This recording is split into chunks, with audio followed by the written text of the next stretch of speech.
What is going on, everybody? It is episode 630 of Pop Culture Crisis. My name is Brett, and I am here once again with my co-host. Would you introduce yourself, please? Hi, Crisis Actors. It's Mary.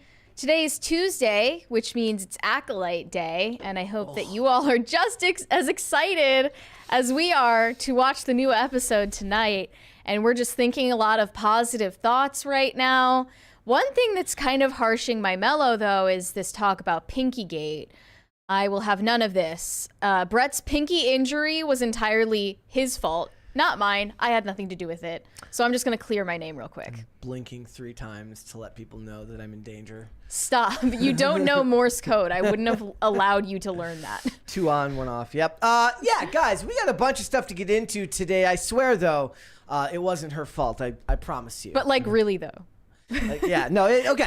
So we got a bunch of stuff to get into today. As Mary said, it is Acolyte Day, which is not a day that I've ever imagined as a holiday, but what can you do?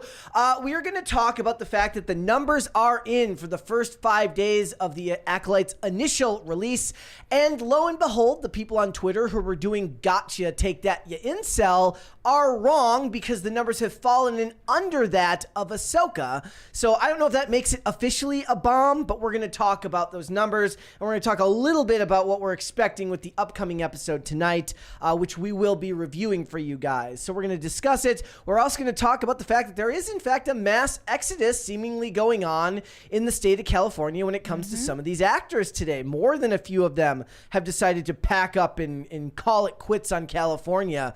I'm sure somebody in the chat right now is like, take that, Gavin Newsom. So we're going to talk about it. And we're also going to get into the fact that Mr. Donald Trump himself has, he's got some comments about Taylor Swift, which he has written in his new book, right? That's what it's from? Well, it's not his book. It's an authorized biography, I think, that's being written about him from someone at Variety. But they did an interview with him where he waxed poetic about Taylor Swift and her beauty and talent. So we're gonna talk about that. She always did seem like his type. You think so? Yeah. Okay. Well, we'll get into it. We can compare and contrast and see whether that really is the case. Perhaps it is. Let's compare with Stormy Daniels. Yes. We got a bunch of stuff to get into. But before we get started, guys, would you hit the like button on this video? Please subscribe to this channel. You okay? I knocked the mic over. I was like, dude. Oh. Subscribe to this channel. If you have not subscribed here yet already, please and thank you. And share the video with your friends, family, colleagues, loved ones, the people that you hate, everyone, so that way more people can come in here and find the show. It is the best way to help this channel grow right here on YouTube. So thank you for that. And remember that all super chats, $20 and over, we will interrupt the discussion and we will read them right then and there. Perhaps you love the Acolyte. Maybe that's what it is. Maybe you're... If we have any contrarians, I'm happy to hear your takes. So much, especially since I have the most milquetoast of critiques of it, that has nothing to do with the lore and just the boringness, the boringness of everything.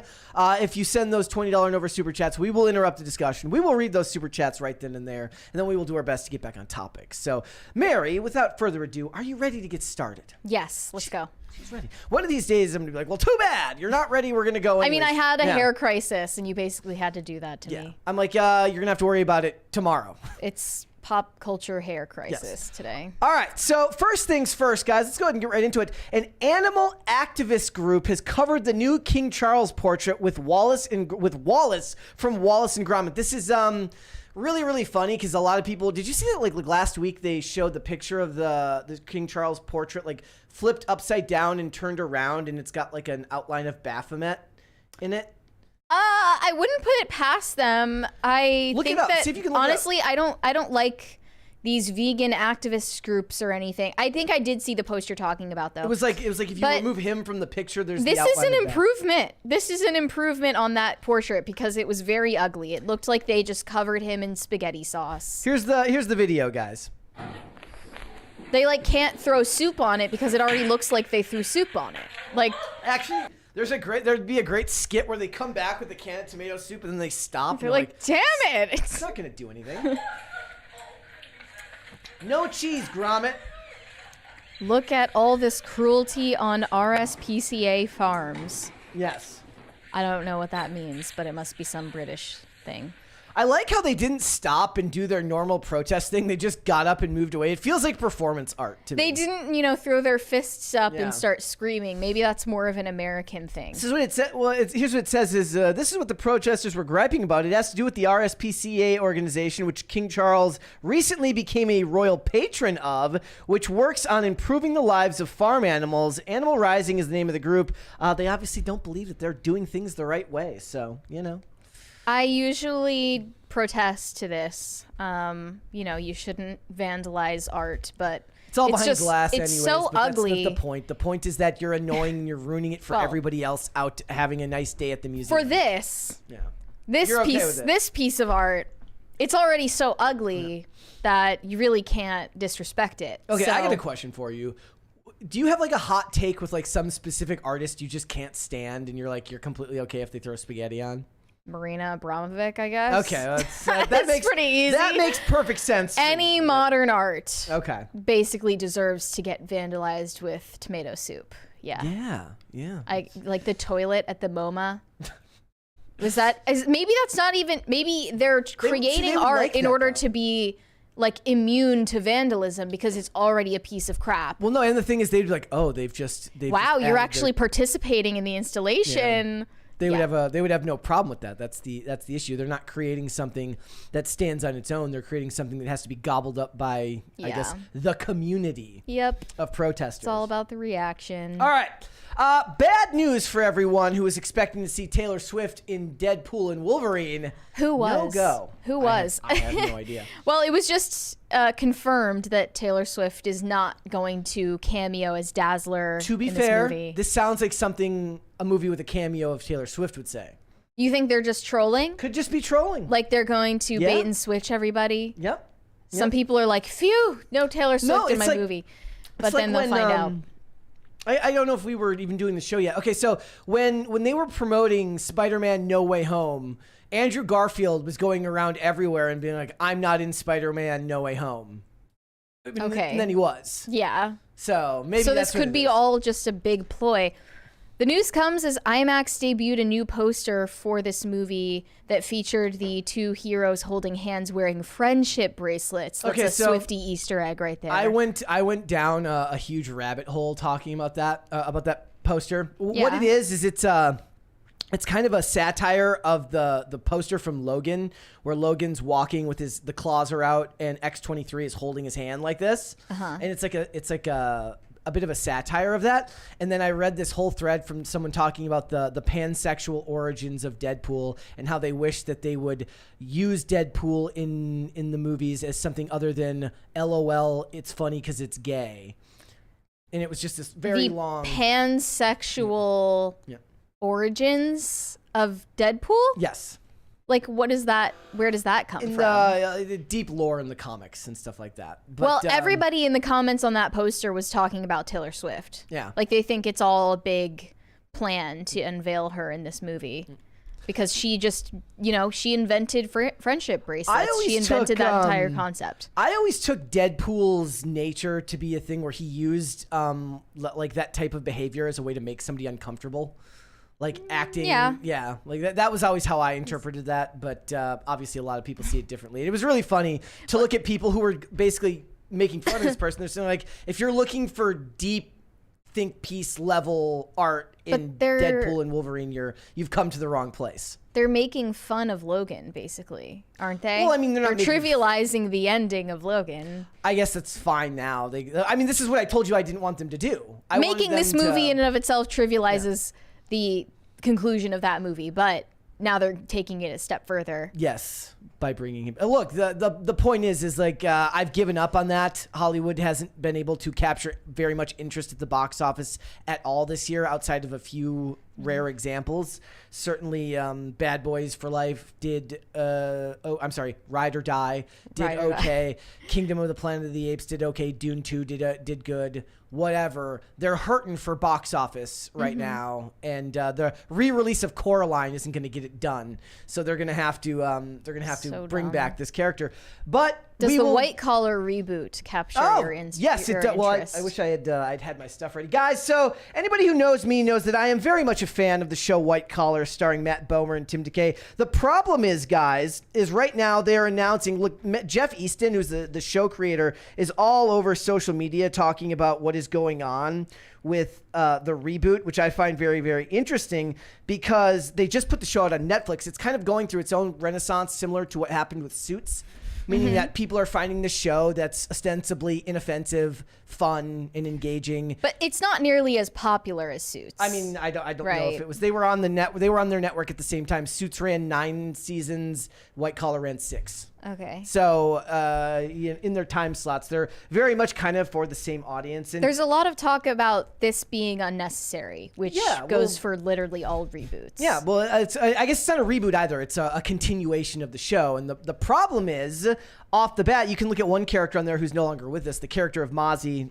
That's Willie Garson on the left, and he passed away in 2021, so he can't reprise that character. And they talk about how the script for this movie or for this show is supposed to pay homage to him. But look, I don't think there's a time jump. Yeah, obviously. One of the things that I think that could be a huge issue with it is like the discourse around the wealthy is very different now than it was in the early 2010s. There's like an episode in season 5 where Neil goes undercover as a butler for a rich family. Okay. And he actually says as a line of something to be upset by, that it says like a family's fortune is at risk. That's not something that you would ever hear said in a show in 2024. Okay, but think about it, like Arrested Development, that makes fun of a rich family. That's not the tone of this show. This is not a comedy. It's a drama with comedic elements. Today's Arrested Development is just Succession, right? Yeah, exactly. It's just showing like rich people being as evil as humanly possible, and they're all villains. There are no good guys in the show. Well, the point of the show, though, is that essentially Peter is the bulwark against Neil's worst impulses, meaning that he is an impulsive criminal who loves to get something for nothing, but at his heart, he's a good person who can do the right thing if he's guided correctly, but he can't resist those impulses. And the whole show is kind of a tug of war back and forth to keep him on the straight and narrow. And these days, I just don't know if they're going to be able to do that. Also, my question is, will it end up on like the USA Network, or will this go straight to streaming where every episode will be 2 hours long?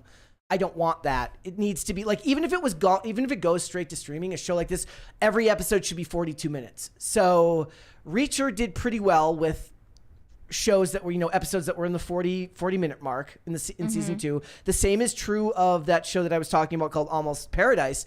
All those episodes, even though they were streaming originals, were 42 to 44 minutes. So they were constructed in the same way they would be because they were done for Freevee, which has ads, so they could put natural ad breaks in there. If you're going to do it on streaming, you have to structure the show in the same way that you did when it was on network television, because the big push for the show was that it did a really good job of doing episode of the week type stories and then mixing those stories with the overarching plot, which was there's like 2 or 3 throughout the show that go multiple seasons, like stories that start in episode 1, go to the end of the season, something like that. And they would find a way to bring those together. And these days, it doesn't seem like there's any editors in Hollywood who know when to tell you to cut something out. Even Jeff Easton was talking about, while promoting this, the show, was saying that Netflix has like the unedited, like the longer version of the pilot, which was way longer, and it didn't need to be. Like they're touting this long, first episode,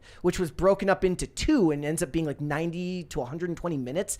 And it never needed to be that long. In fact, it's worse for itself by being left unedited. It always just feels like if an episode is too long, they're taking themselves too seriously. Exactly. And this show did a good job of being sleek and fun. It took itself seriously when it needed to in the emotional bits. Certainly when it's talking about Neil kind of wrestling back and forth. Like the whole point of the Mozzie character, who can't be in it, is that Peter is like the angel on his shoulder who's trying to push him towards a better life and making smart decisions. And Mozzie is the bad guy who's his friend and not a bad person either, but a criminal. and pushes him towards his worst impulses. And there's just, without that character, they'll end up rewriting it, and there'll be another person who will be unceremoniously dropped in there, and they won't be able to live up to what that character was. Yeah, if a certain amount of time has passed between seasons, I know you can technically say it's a continuation, but it's going to feel like a reboot, and it's being made in a different culture. Yep. There's not. I don't think that it's necessary, but I also don't think it's possible. If they were to try, you have to get back Joe Henderson and Jim Campolongo, who were the main writers for that show in all of those seasons. I think they each had accredited to like more than 40 episodes each of the 60 episode run. And the other thing is, look, did you ever see that thread that goes viral every couple of months? It says like, name a character in the last 15 years that's a father and a husband. He's got a good job. He stays in good shape. His colleagues and his friends respect him. His wife respects him. And then they ask you to say, name one character in the last 15 years. I'll wait. Because the point is to tell you that there are no good dads or husbands on television. Right. Right? Peter is that exact example. He's highly respected in his job. He's got a fantastic relationship with his wife. He's respected by all of his colleagues. He is that character. And that preface, like that premise that tweet always talks about, said kids or no kids. Now, Peter didn't have kids in the show, but then they had a kid towards the end of it. So that would actually be involved in it now. So there's an example of someone who can be a good role model in that. So how much will they focus on that? They better not do like what the X-Files did in the 2008 movie where Scully and Mulder are no longer together, which is just an insult to, or they are together, but like, what was the scene? Like basically like Mulder wants to have sex and Scully's like, not tonight. Just a slap in the face to everybody who loved the X-Files and loved both of them. Like you can't break up Peter and Elizabeth, and Jones and Berrigan have to come back, which means you have to get back Sharif Atkins and Marsha Thomason, and there's just a lot for that, and I don't think that it would work as well in 2024. I think it'll get weighed down by social commentary. It'll get weighed down by all these things. The episodes will be too long if it's not on television. I don't have faith in these things. How are you going to make a show with two white guys in 2024? No, honestly, but for real. It's a legit question. But for real. Like that's the question that people end up asking. And please, you cannot change anything about Neil's personality. He was a ladies' man in the original. He has to be a ladies' man now. Oh, we can't have that. Yes. We cannot have that happening. You cannot. They will not allow that. So that's problematic. Just my thoughts on it. So just be on the lookout for that. I would love for a renaissance of the USA Network shows of the early 2010s, because we all know that you. I could start a like. I Everyone who knows Brett knows that. I will start a separate podcast just for that. So. Yeah. All right. So we talked about the USA Network. Time to talk about Disney, who's got their own problems going on right now. This is very, very, I would almost said funny, but it's not really funny because it's scary if you're one of these executives, I guess. Okay. Right? Disney executives received death threats over Buffy the Vampire Slayer television rights. I kid you not. A man appears determined to acquire the rights to Buffy the Vampire Slayer and is willing to go to any lengths to achieve his goal. He's 23. He's 23. He can't afford this. His name is Seth. Maybe he's the son of a billionaire. Who knows? His name is Seth Daniel Stewart, a.k.a. Angel Cross. That's what he's calling himself now. Social media personality. He has been threatening Disney executives demanding the rights to the show. He has sent violent threats to several Disney executives and attorneys, saying he wants to purchase the rights, leading to a request for a restraining order against him. He began this quest back in September of 2022. This is how long it's been going on. He's like, 2 years I've been in this game. One person he contacted was Tanya Leah Menton, a lawyer for Disney. His contacts have escalated into violent threats when he left voicemails stating, "Tanya Menton and everyone that works at the Walt Disney Company, I am coming after you and your souls within the next couple of weeks. Don't take this too kindly because I'm gonna come after you." He also stated, "I'm going to Tanya Menton and then I'm going to all the woke executives at Disney." He's like 23. He's in his early 20s. He didn't even grow up with Buffy. His use of the word woke is just so out of place in the middle of a murder threat. There's a $20 super chat here from Philip Reed. I want them to start making How It's Made again. What they were making was never as interesting as the machines that made it. They're going to make a How It's Made-ception for all the machines that are in How It's Made. How It's Made is interesting. I mean, that's the type of thing that, like, that's where my brain goes whenever something gets made. It's like, how did they do that? Like, that tends to be where my brain goes. But look, he's not even that old. Like, he can't even really be old enough to have cared about Buffy growing up, as a 23-year-old who had no cultural awareness of Buffy and was then forced to watch Buffy and didn't like it, or I didn't dislike it, but I definitely wouldn't watch it again by choice. It's funny because I do not understand where he's coming from. Maybe he just has a massive crush on Buffy. I mean, there's lots of assuming he's talking about the show. Yes, the TV show. Yes, so of course he is. Okay, so I mean, he's been talking about the original movie. Maybe he just has a huge crush on Sarah Michelle Gellar and he can't separate the two. He left more voicemails stating, "I know where you live. I'm going to come visit you. If you don't give me what I want, it's going to happen in a couple of months or less. Good luck and be ready for me, your Satan overlord. I am so mentally deranged and I am coming after you." So he knows that he's crazy and he's telling them.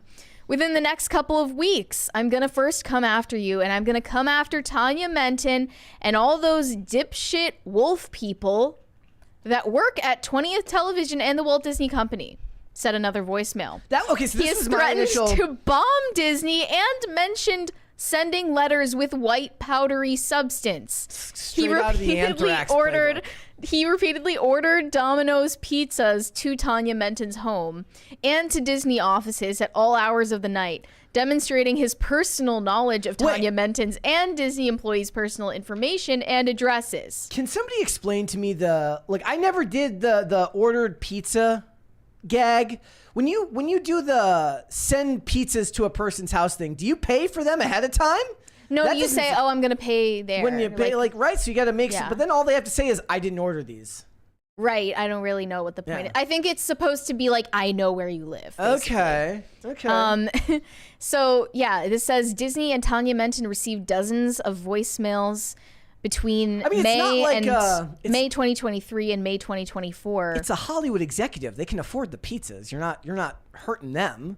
He would sing songs over voicemail like "Never Going to Give You Up."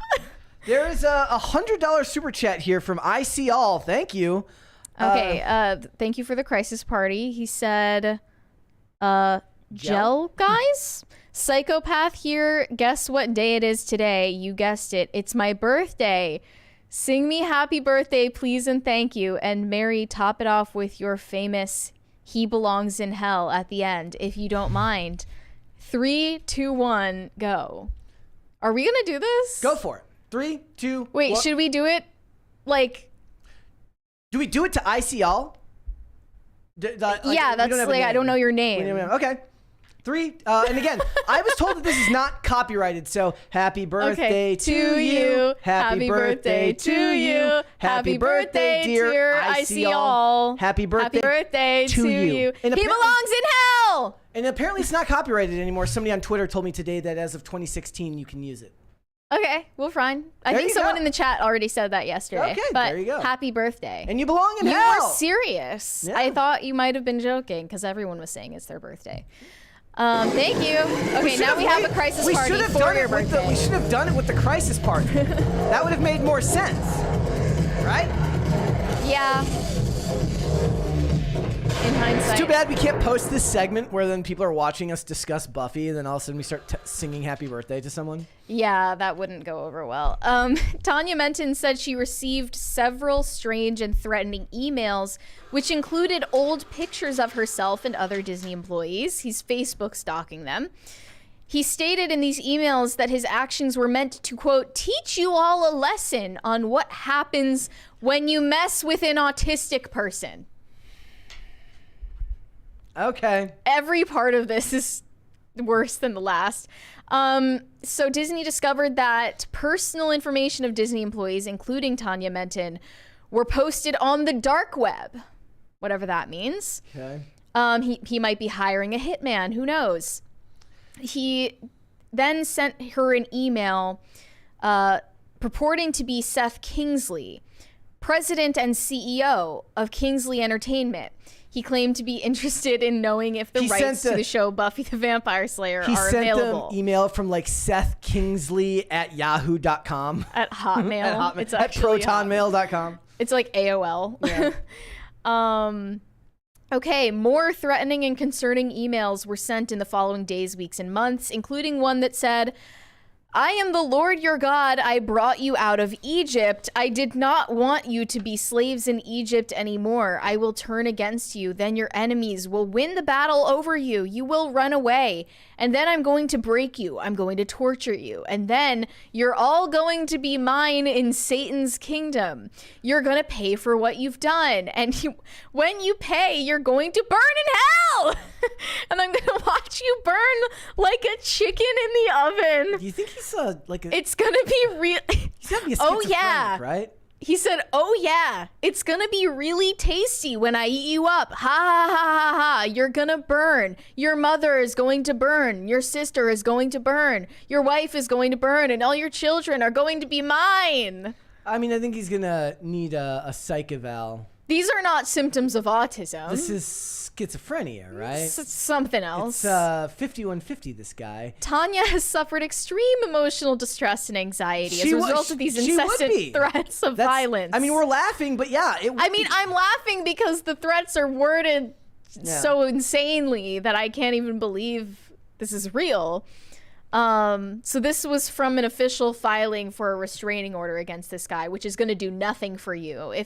Anyone who has had a stalker and who has tried to file a restraining order against them would know that really the state can't do anything until the stalker does something. Like, they really can't help you. No. I mean, the government and police especially are just the cleanup crew most of the time. Basically. They don't get to actually do anything. And they're like, how could we have known? There were no warning signs. I wonder what his thoughts are on Angel. I think we should get him on the show. That one, I might make an exception and do a virtual interview for that one. We'll need to work out our tech for that. We might have to work on that one. That is, wow. Just that. I'm just gonna do a Buffy review. I do feel special. bad for that lady, because that's like, nobody should have to put up with that type of harassment from a person. That's wild. Well, it's all because they're a bunch of woke executives. They're all woke. She's like, oh crap, we got that. They were gonna do that race swapped Buffy reboot too. Oh my god. That's really gonna send him off the edge. Yeah, they're not gonna. In more ways than one. All right. I hope that gentleman gets some help. Yeah, I hope everyone in that situation gets help. But speaking of wokeness, Julia Louis... we already used that word. Yes, Julia Louis-Dreyfus just had to respond, essentially, to Jerry Seinfeld's condemnation of political correctness in comedy. She doesn't buy that political correctness is any threat to comedy these days, and she thinks that it's a fantastic development. She said in a new interview with the New York Times, if you look back on comedy and drama both, let's say 30 years ago, through the lens of today, you might find bits and pieces that don't age well. And I think to have an antenna about sensitivities is not a bad thing. It doesn't mean that all comedy goes out the window as a result. When I hear people starting to complain about political correctness, she's like, Jerry Seinfeld. And I understand why people might push back on it. To me, that's a red flag because it sometimes means something else. I believe being aware of certain sensitivities is not a bad thing. I don't know how else to say it. So if you say that you don't like political correctness in comedy, that's actually a dog whistle for, I don't know, I guess you're just a Nazi. Yeah, I think a lot of people would think of this as pulling the ladder up behind you.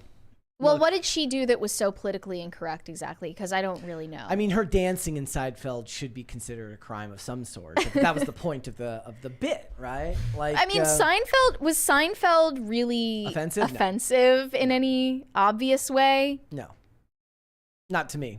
I don't think to anybody, really. I mean, when Jerry Seinfeld is talking about political correctness, he may more so be talking about stand-up. Yeah. I do think that one bit that still goes really, really hard is the one with about the ribbon, about the cancer ribbon, where they say, why won't you wear it? And Kramer's like, I don't want to wear it. And which is very true of today's world. Like, when I was watching Breaking Bad, in the the episodes that came after the plane crash or whatever. And everyone was wearing those ribbons for like several episodes after the fact. I was like laughing about it, and I realized it was the same as the Seinfeld plot that they did that. It's like the AIDS. It's like it's like when Lisa was telling you about cancer awareness. She was she was like ranting to you about cancer awareness and how it's all just a big virtue signal. It is. It is.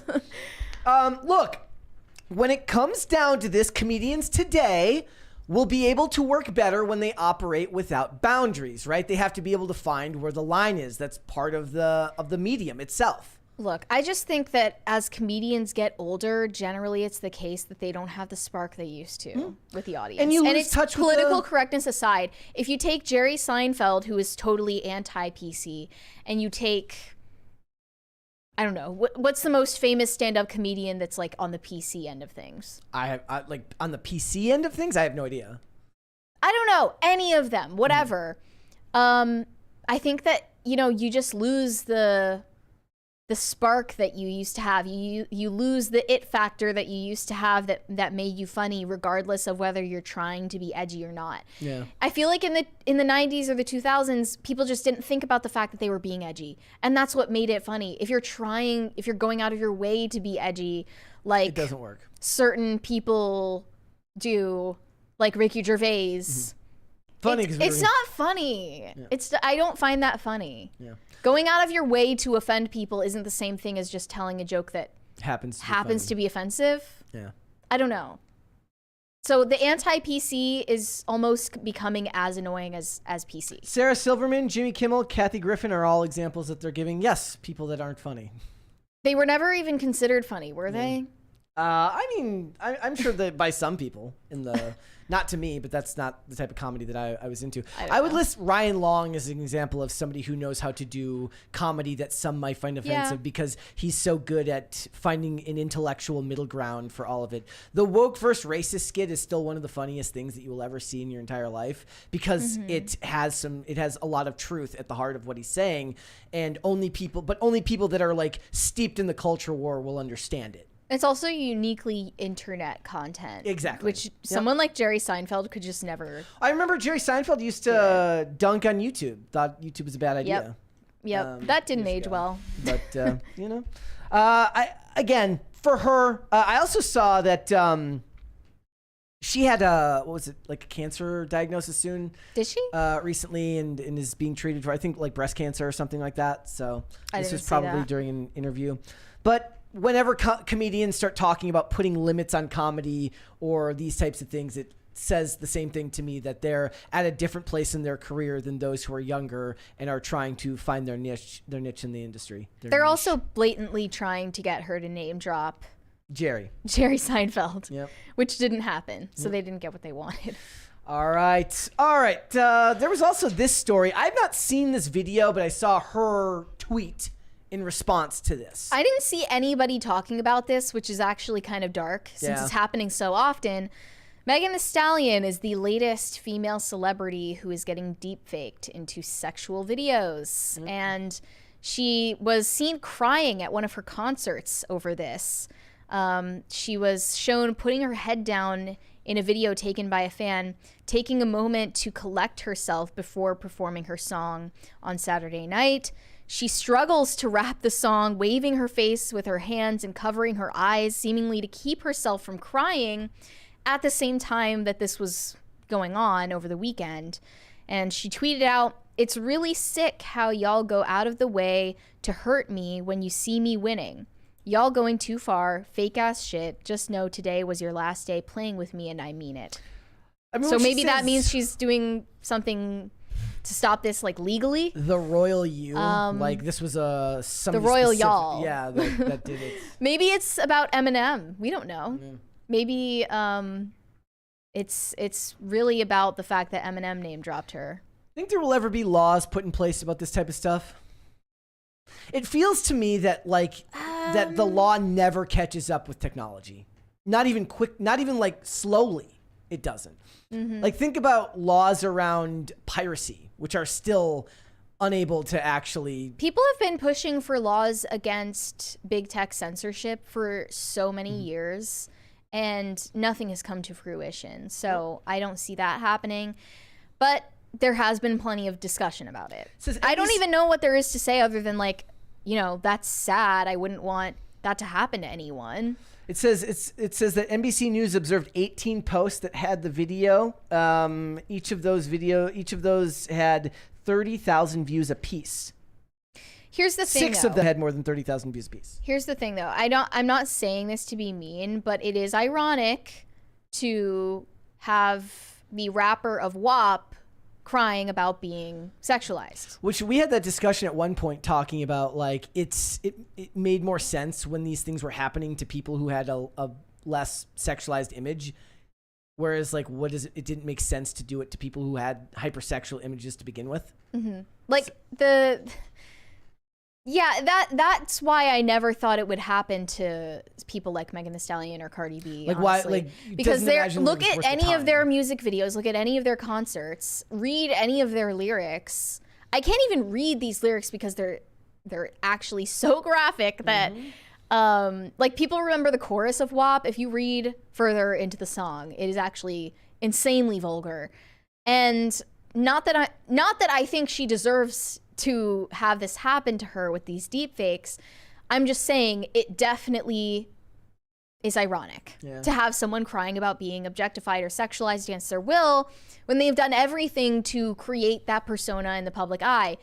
For Taylor Swift, for instance, I said this makes total sense because the intention is to do this against her will. She keeps a relatively clean-cut persona. Correct. In the public eye compared to most other female artists. Correct. And that's why I felt like it was spread so far. That makes sense. On the internet. This didn't get as much attention. No. Because you've seen the same shit in her own music videos, in her own social media posts. She's shaking her ass everywhere. Like, we've already seen it all. So there's nothing that AI can do to you once you've shown the internet everything. Yep. But still, it's a sad situation. All right. Let's talk about Kim Kardashian. Yeah, Kim Kardashian is getting hate right now, and for once, I don't think she deserves it, because she just said, you know, instead of going to a therapist, I vent about my problems to my friends, and that just seems like such a healthy outlook on the world. Here was her quote, I wouldn't be here if it wasn't for my friends.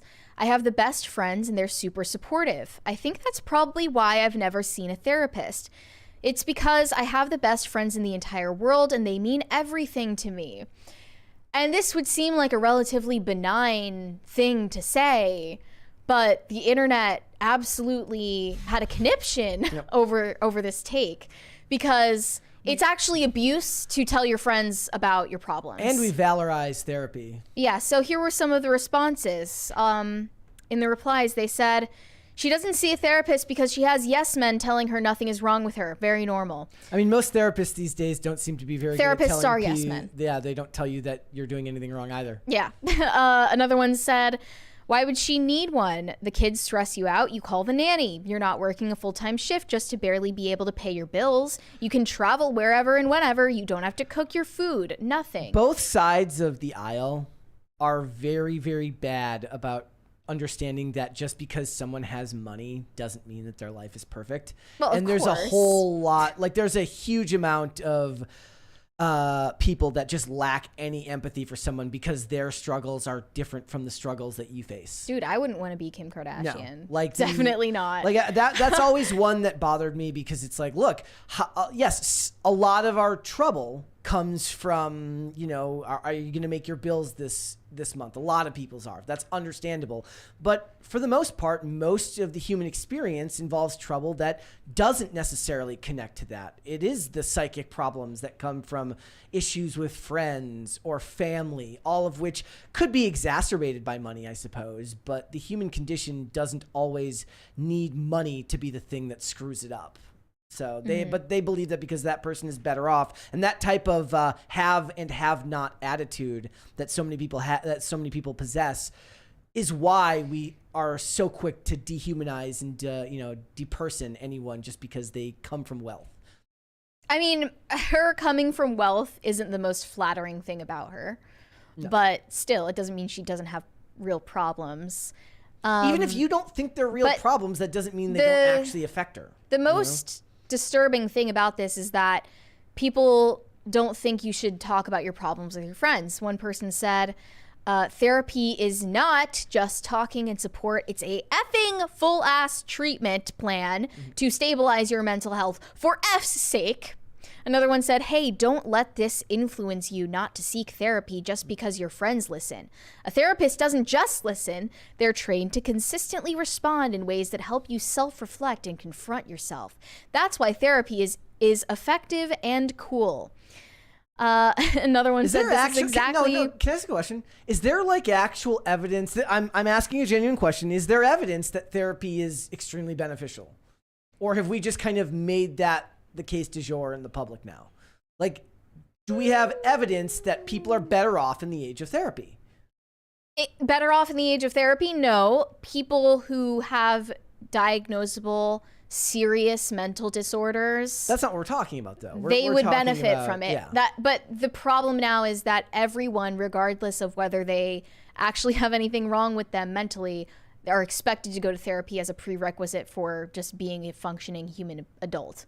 Another one said, this is exactly why Kim Kardashian has not made any progress as a person at all in the last couple of decades. But most unhinged of all, one person said, this is abuse. If you're using your friends as therapists, you're a bad friend. She's not saying she uses her friends as therapists. She's saying that she has a natural outlet for things that bother her. Okay, obviously. But if you don't catch on to that implication, you are insane. Like, obviously, they think it's abuse to tell your friends that something is bothering you. Because that you're putting emotional labor onto them. And now everybody speaks to their friends in this day and age like they're HR reps. Everyone has this weird therapy speak, this weird HR speak that they use with each other instead of just being real and having any actual vulnerability, which is the point of venting to your friends. So this reminded me of an infamous, terrifying thread that was posted on X back in 2019. So you went all the way back to find this thread. I knew of it because it went so viral because it's the worst thing ever. This is written by a PhD in human sexuality studies, whatever that means. So you already know who you're dealing with. She said, I want to chat briefly about this text I received from a friend last week. Here's what the text says. Do you have the emotional/mental capacity for me to vent about something medical/weight related for a few minutes? That's just a weirdly clinical way to approach your friend and say, hey, do you got time to talk? Yeah, all you have to say is like, hey, you got a minute? She thought this was a teaching moment for society. This is how you should talk to your friends, like you're, working in an HR department. So she said, the person who sent this text is a very good friend of mine. We have the kind of relationship wherein, yes, of course, I would make time for her and her needs, as I know she would for me. That is to say, she doesn't have to ask for permission for my time. But here's why that text was really important. It acknowledges that I have limited time and emotional availability. It asks permission to vent rather than unloading without warning. It notes the content of the conversation, which could be triggering for me. It gives me a clear sense of the expectations for the conversation. It gives me an opportunity to say yes, no, or to counter offer. For example, I'm busy right now, but I'll call you later if that works. I'm the kind of person who people reach out to when they're in pain because I'm good at emotional processing and logical problem solving, said no one who was actually good at those things ever. I tend to be the go-to for my friends who need to externally process their experiences, which also means that at any given moment, I'm having several crises happening in my text messages at once, on top of my followers who are in need of advice in my various inboxes, on top of my own problems. So for someone to pause and think, I would really like to talk to Melissa right now, but let me check in to see if she has the capacity for this, is astounding to me. And it really shouldn't be. Asking for consent for emotional labor, even from people with whom you have a long-standing relationship that is welcoming to crisis averting, should be common practice. It sets the tone for the conversation. I'm now prepared for what's coming rather than feeling barraged. It gives the listener the ability to do their best job. I can set myself up to have this talk rather than being put on the spot. And it allows me to check in with myself and my own needs. It communicates, I respect that you are your own person who is already carrying a lot. And it reminds me that it's okay for me to say no. She went on and on after this for a whole other half of the thread. But at the end, she gave us an example of how you could respond to your friend who wants to vent. So here is her template for how you should respond to someone if you don't have the capacity to listen to their problems. Hey, I'm so glad you reached out. I'm actually at capacity helping someone else who's in crisis / dealing with some personal stuff right now. And I don't think I can hold appropriate space for you. Could we connect at a later date or time instead? / do you have someone else you could reach out to? If you got a text like this from your friend, you would immediately assume that they don't care about you. Guys don't talk to each other like this, ever. No one talks to each other like this, at least I hope. But now, you know, because venting to your friend is being defined as emotional labor that you are forcing onto somebody instead of just having a relationship with them, like any normal human being, this is how you're expected to talk. It's like the guy talking about nourishing male friendships, or the guy who is like, I cut off a bunch of my friends because nobody checked in on me after I had surgery. Yeah. I mean, now like male friendships. Your man card has been revoked. Male friendships are kind of warping into this feminine mode. Yep. And, you know, also, I'll just say in any of my female friendships, we don't talk to each other like this. This is not normal to talk to your friends like they are in an HR department at some bureaucracy. So what you're saying is that billionaire Kim Kardashian is more normal because she talks to her friends about her problems than a PhD, you know, a PhD professor. Yeah, somehow in this instance, in this particular instance, Kim Kardashian is the normal one. And I never thought I would say that, but she's giving people good advice. It's not even advice. She's just talking about her own personal experience and she got attacked for it. She didn't even say therapy is always bad. Don't go to therapy.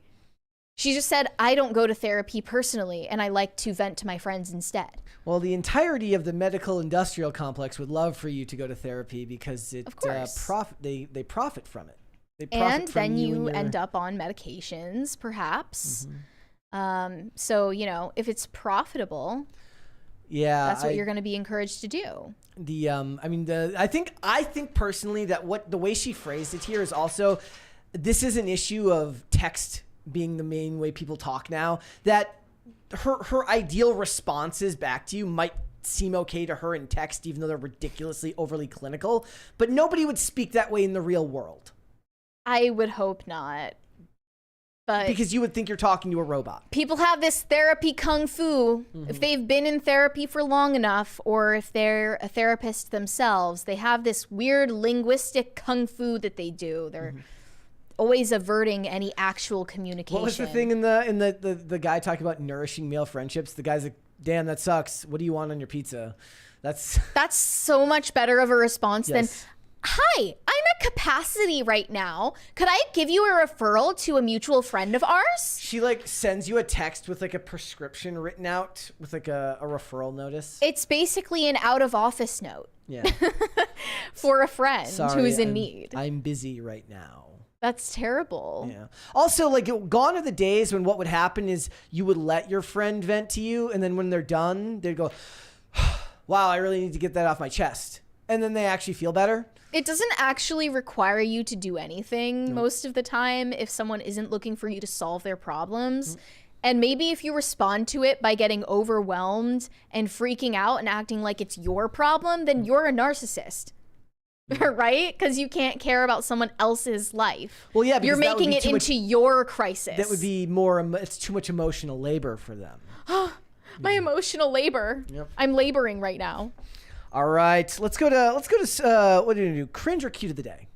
Let's start with cute. Cute of the day first? We haven't done that for a while.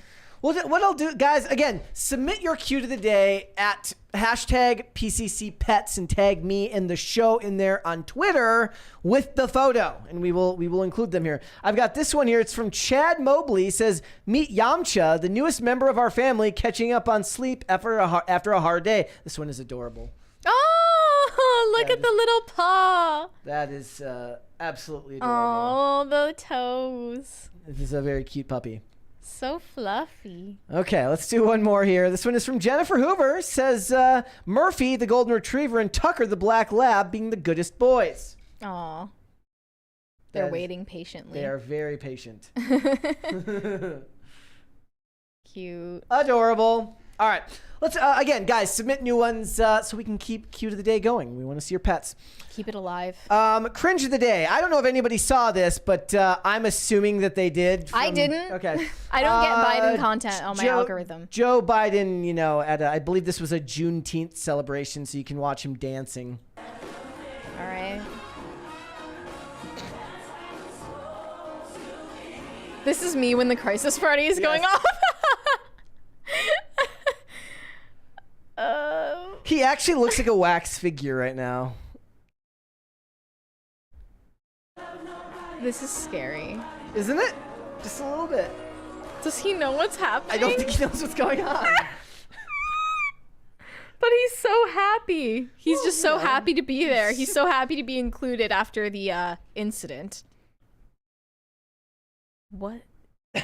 He's like... I love the slow zoom. He's moving in slow motion. Yeah. That was amazing. I also loved this one that was also included in it. Goodness. It says, your first time at an Atlanta strip club.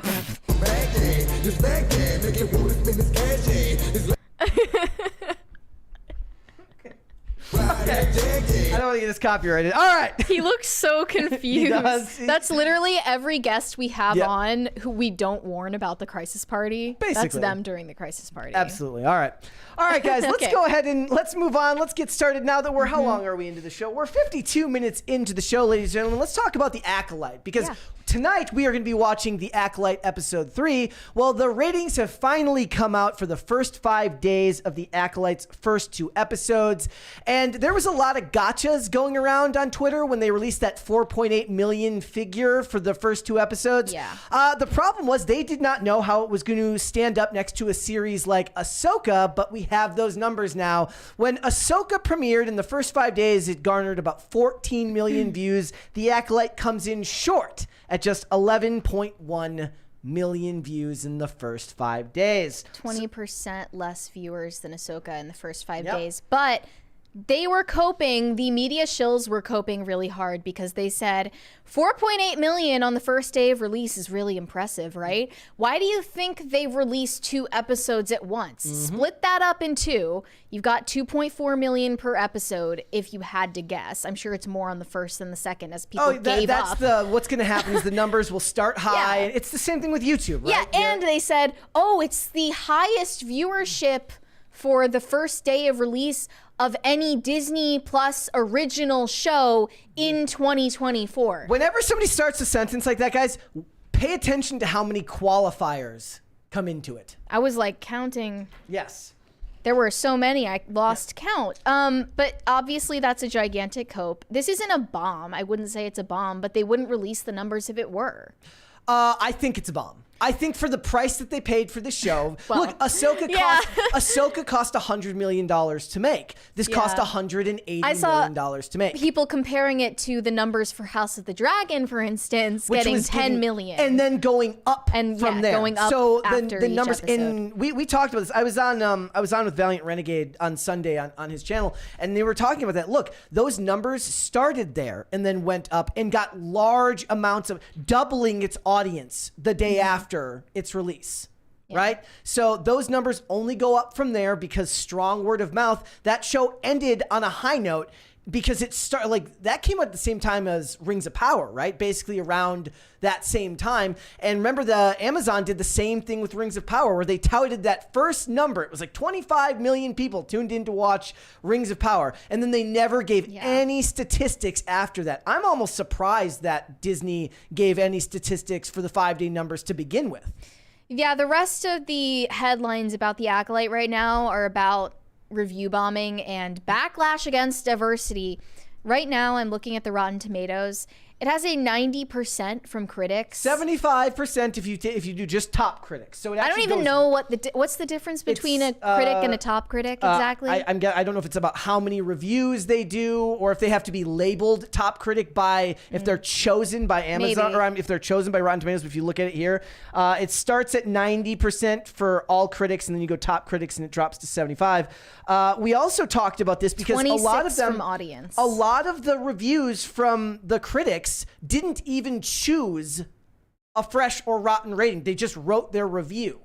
Why didn't they choose Because they don't want to get yelled at for choosing rotten. Yelled at by whom? Who are they so afraid of? That's what I don't understand. Or they don't want to lose access. It's a freaking TV show at the end of the day. Or they don't want to lose access to early releases.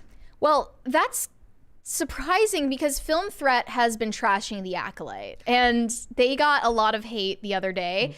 They got an early access to episodes 3 and 4 and released a review for season 1 as a whole altogether.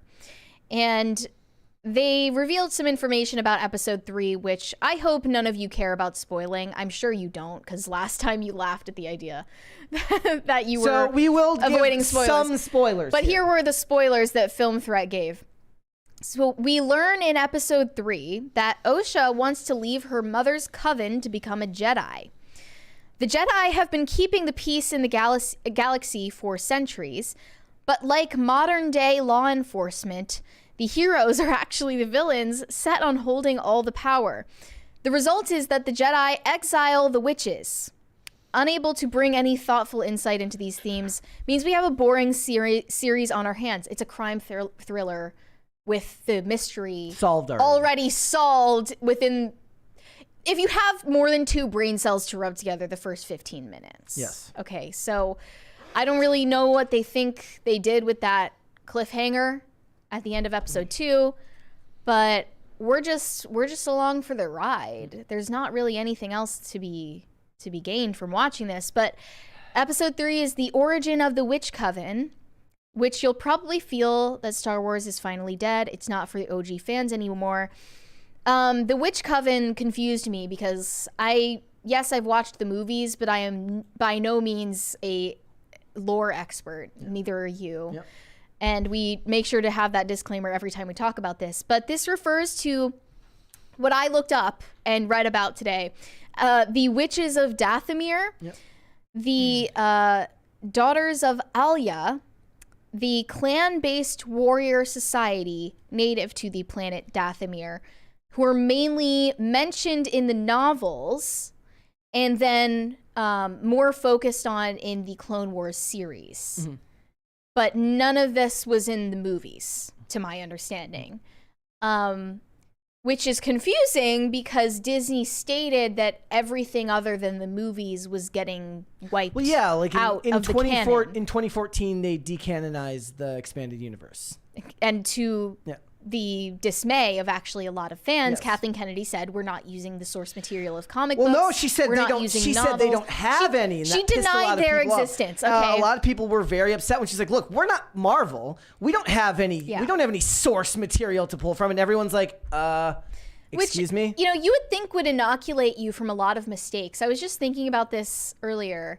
You know, they don't have the opportunity, if they're just using the Star Wars movies as source material, they don't have the opportunity to just go and find this obscure passage in a Tolkien novel that might be construed into a 3.5-hour movie if you thought about it hard enough. They don't have the opportunity to do that, so they have to make original content. But it's like, if you had this dream, Leslie Headland, of making a show or a movie about lesbian birthing mothers in space. who Well, are and also then- and witches. this is If you based- wanted to make a show about lesbian witches in space growing up, you could have done that. Nobody's going to stop you from doing that. We're encouraging you to do that. But the problem comes in when you are using this franchise as the vehicle to do so. Yep. And I guess that's the explanation for why they called this the gayest Star Wars show to ever be made. They're including lesbian birthing mothers in the next episode. So here's the thing, okay? When they say the best release premiere for a Disney Plus production in 2024, they mean better than Echo, which is a spin-off of a character that nobody wanted to see, and X-Men 97, which is a highly regarded, well-liked series, but it was animated and didn't do the numbers that they thought it was. It is ostensibly considered a flop, even though it's both critically praised and praised by the fans. It didn't do the numbers that they wanted. Percy Jackson did like 13.6 million premiere last year. They can't even beat Percy Jackson with Star Wars. On Disney Plus, you mean? Yep. Yeah. I mean, Echo was... Nobody asked for Echo. Nobody cared. Very irrelevant. The same is going to be true of Agatha. I know when Agatha comes out, nobody's going to be asking said for that it. they didn't. Some people said that they like didn't hate Ahsoka. Well, okay, so this is the thing that I was talking about. Right. So what they want to do, what they're worried about right now is, if you look at the numbers, we were looking at the list of like the most liked, franchise, Star Wars productions in order, and right down there at number 7 is Andor. So it's in the top 10. Here's the problem: nobody cared about Andor. Yeah. They didn't. So the hardcore fans liked it and thought it was a great take on the universe, but it didn't garner any of the general public interest. So the opposite of love isn't hate. The opposite of love is apathy. And what they're fighting against right now is apathy. And the best way to do that is to piss everyone off and release stuff like this. Yeah. And the media is not helping when they're pushing the questions that anger the fans and the audience. It's just the playbook is so old that you guys are, I'm sure, tired of hearing us talk about it. The piss off the fans model does work, whether we like it or not. It does. But that's what it is. Obscurity and fading into irrelevance is even worse for them, so they're going to continue to upset everyone. Yeah. Unfortunately, the OG fans were already checked out long before Andor came out, and even before like this latest season of Mandalorian came out. Well, we reviewed, we did what, Kenobi, and there was progressively less interest as it went on. Terrible. Yeah. Awful. So. Okay, let's go to Super Chats. Shane H. Wilder said, "Happy Taco Tuesday, Brett and Mary. I hope everyone enjoyed the look at how PCC memes come to me. LMAO. Also, Acolyte bombing. Who saw that coming?" Shocking. Hello. Again, like I said, one of my favorite things was looking through the numbers when they shock. released the 4.8 million number, and they're like, "Take that, you incels." And everyone's just like, "That." Is that what they said? Kathleen Kennedy personally said, "Take that, you incels." Take that, you incels. Big Dave sent us 99 cents without a message. Thank you. Shane H. Wilder said the Charles portrait looks like Vigo? Is that how you say it? From GB2? I don't know what GB2 is, or what are they in reference to? I don't know. You're gonna have to clarify for us. Okay, let's do one more. Philip Reed said, "This man proves that it's better to vote with your wallet than your insanity." How do you vote with your insanity? To vote for Biden? Is that what you mean? Okay. I don't know. All right. Let's hold off on the rest. Let's come back after the fact. Let's talk about all the celebrities that are just choosing to get the hell out of Hollywood. Who can blame them? Yeah, there is a growing trend of celebrities leading a mass exodus, from Hollywood. So Sydney Sweeney is the latest of many celebrities who are moving out of Hollywood once they get the financial freedom to do so. And I remember there was this controversial interview that we actually talked about on the show with her, where she talked about how she doesn't make enough money on her roles, so she has to continue working in order to just make ends meet in order to live in LA. And I was like, not buying it, because she bought a mansion in LA, and that's obviously going to cost you, and no one should expect to retire at age 26, but that's just my take. She finally has decided to leave Hollywood, and now she's living in Florida. And Glenn Powell also followed her along out of Hollywood to live in Austin, Texas. at the behest of Matthew McConaughey, who did the same thing. He said, Hollywood is the Matrix, man. You plug in and it's all a fake world. I can't believe he's like, sounds like a fake quote. Then I go to Austin and I unplug. It's all real. Those are my friends. That's my family. My actions matter there. And he's right. If you're here, you live in the Matrix all the time. There's no separation of those worlds. And for me, especially as my parents get older and my niece and nephew are growing up, I want a separation of those worlds. So for industry people, for Hollywood A-listers, if Glenn Powell is going to be that, the version of work-life balance is to live across the country from where you work. Well, if you have the means to do so now, that makes more sense than ever. It's funny, skating used to be the same way, meaning that all the companies were based in California. So to get any exposure back in the day, long before the age of like having a phone in your pocket that could film videos if you wanted it to, and you had to either own a camera yourself or know someone that owned a camera. If you wanted to skate for brands, for the most part, you lived in California with a few rare exceptions.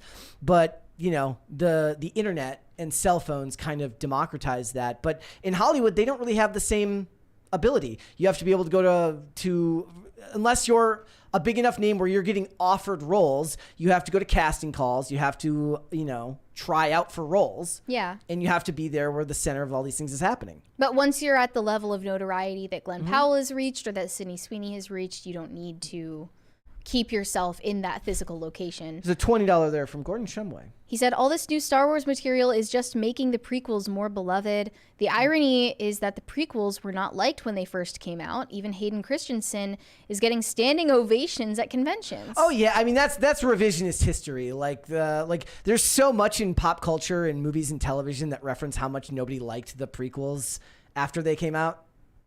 I think the first one was bad, but the second two. Oh, by the way, were okay. Vigo, they're referring to Ghostbusters 2. I didn't catch the reference in the moment. Yeah. Okay, so one thing that Glenn Powell said he hates about Hollywood is that there are way more people who take pictures of him there. Like, they just pull out their phone and start taking pictures of him when, you know, if you did that to any other person, they would be like, what the fuck? What are you doing? He said he feels he's in a fishbowl. He said, the thing that makes me feel conflict with parts of that moment is that I'm choosing when I'm out in front. And I'm more than happy to be on a press tour. I love it. I love going on Jimmy Fallon. You walk out, you sign autographs, you do the whole thing. And the idea that you're a function here, someone will go, hey friend, want to come to this guy's house? Yeah, come over. And then you show up, suddenly you're there for someone's tequila launch, and all of a sudden there's a photographer, and you're like, wait, what are we doing here? And I think you get enough of those that you just want to bring your family as close as possible or run to them. I mean, I'm sure a lot of them, like the number one thing you feel when you go to LA is just how fake it all feels and how unreal all of it is. It's just so surface level. It's so plastic. It's so fake that if you're living there and you've made the decision to want to work there and make a career out of it, and you're not that type of person, that's going to take a toll on you, especially once you do start reaching some level of success. Everyone is going to want a piece of you, and then nothing feels authentic anymore. Especially when you say not that type of person, and not that type of person literally just means that you're normal. Yeah. Like, I don't think normal, stable people can continue being that way in Hollywood. You either have to stay there and lose your mind or leave and keep some integrity intact. So that sounds like what he's trying to do. And I also remembered recently Evangeline Lilly posted that she is just done acting. Yep. Like, she just suddenly decided she wasn't going to do anything anymore. She said, I'm so filled with joy and contentment today as I live out my vision. I'm grateful for my blessings. Stepping away from what seems like the obvious choice, wealth and fame, can feel scary at times, but stepping into your dharma replaces that fear with fulfillment. Yeah. She said, I might return to Hollywood one day, but for now, this is where I belong. Well, it must be nice to be able to just give up, you know, what you're doing for a while. Stallone also. Thank you. Sylvester Stallone moved out. Where is he now? Florida. Of course. Yeah. So is he like a closet Republican? I mean, I think Stallone is a pretty, Everyone says that about Sydney Sweeney and her whole family. Yeah. So I mean, I don't want to say moving to Republican, Florida. To Florida is definitely. He says. It says Casey DeSantis welcomes him to the free state of Florida, where you don't need armed guards to buy toothpaste in CVS. Yeah. Unfortunately, they put Meghan Markle on this list, but it's like you're leaving Hollywood because they didn't want you there. Yeah. That's not the same thing. Look, the thing is once you reach a certain level of fame, you can live where you want, and you can make it to roles and stuff like that. You don't have to live there. The connections that you make there are what matter to them. And Glenn Powell has made one of the things that we've talked about is that Glenn Powell and Sydney Sweeney seem to be very good about playing the game. The behind the scenes game that it's taking to build a strong reputation in the industry, which is probably the hardest part to navigate, if you ask me. As mediocre of an actress as you say she is. She is. She seems to understand the people side of things. She's not a good actress. She clearly cares about acting. Yeah. I don't know if she's a good actor or not. That somehow makes it better to me. That somehow makes it better to me. I watch it and I'm like, she's trying. She really is putting in her all. She is giving it 100%, but it's just not giving what it's supposed to give. And these stories, but she can also afford a mansion in LA. She could afford one years ago anyway. But now she can afford an even bigger mansion in Florida and not have to be around annoying people all the time. Yeah. So it seems like a positive all around. There's other people that have done that. Who is it? Mark Wahlberg left Hollywood, not like last year or something like that. Nevada or I think he is like in the Vegas area. He went to Vegas or Nevada or something, or Vegas or was it Reno, something like that. He moved out that way because again, he has built up a reputation and infrastructure around him that doesn't require him to be in Hollywood proper. They also listed Tom Brady and Jeff Bezos. Jeff Bezos' home is wherever he decides to just drop a He's a global citizen, so that doesn't count. Tom Brady is just trying to recover after the divorce. Yeah. But like, I see it as a good sign if these younger celebrities are leaving, because usually you get jaded and old before you actually leave a place like that. They realized it early on, which means, you know, no annoying future Sydney Sweeney.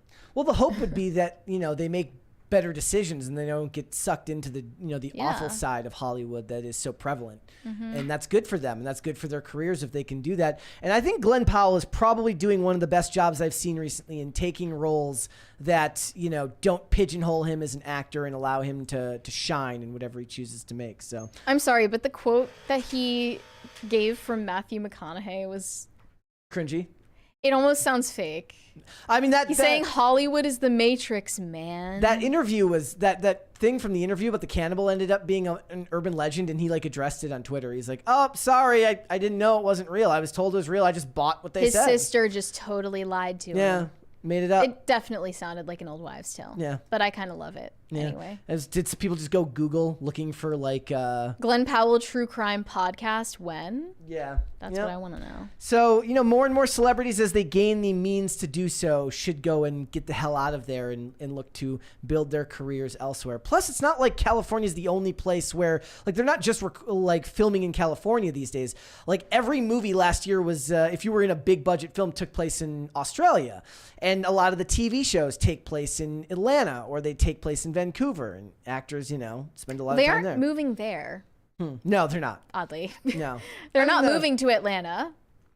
I mean, a lot of them probably have temporary residence while they're That's the hidden thing about all of this. All of them are keeping homes in other states. Yeah. So you just do what Trump does. You spend more than 6 months one place and then you go to the other place.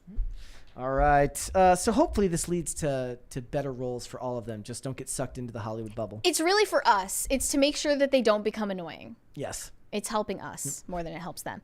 200 Watt Studio said, this small offering in memory of the sticks that were formerly the chair EVS sat in.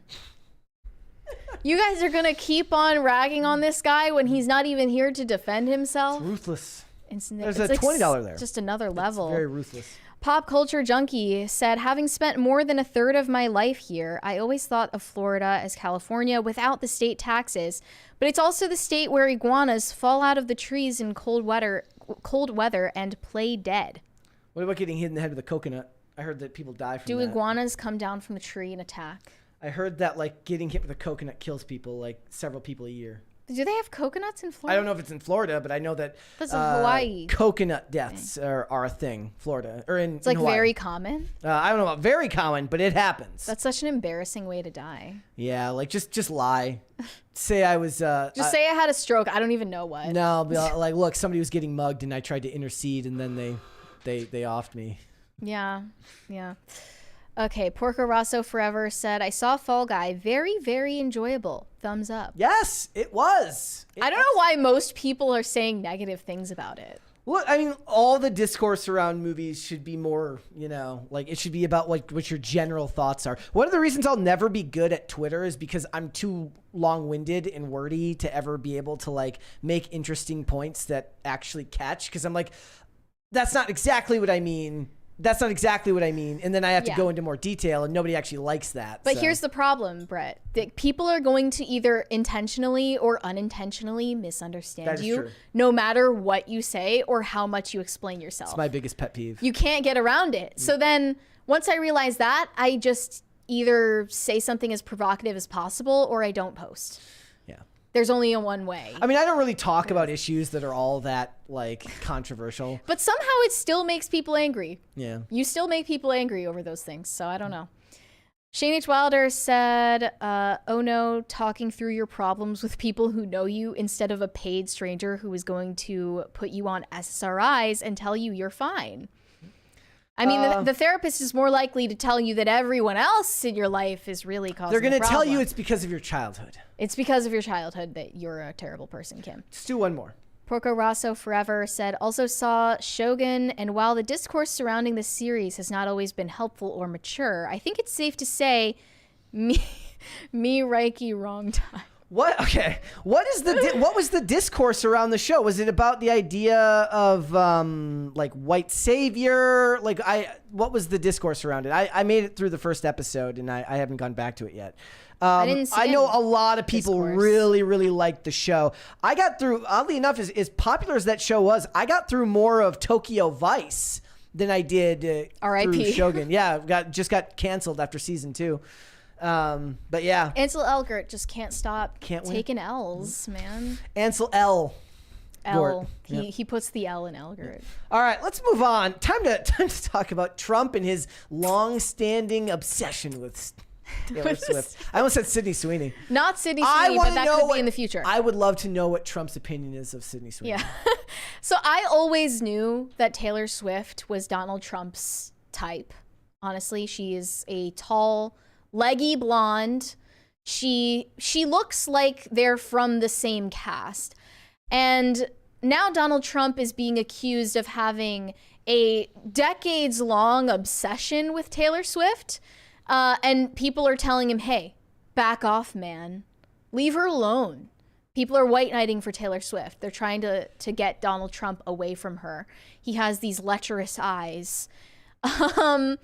And it came about because of a recent comment he gave for a biography written by Variety co-editor-in-chief Ramin Satude. Why would he give an interview to an autobiography being done by Variety? He is the absolute... I don't know. There is nobody worse in the world at identifying his enemies than he seems to be. So when it comes to the media, he simps so hard. Well, because he's a celebrity, he is essentially still a celebrity. That's why he falls for it every time. He falls for it every. He still wants to be liked. I love the guy, but he is really desperate for that. It's the ego. Yeah. So this author asked for Trump's thoughts on Taylor Swift's musical Mastermind back in November 2023.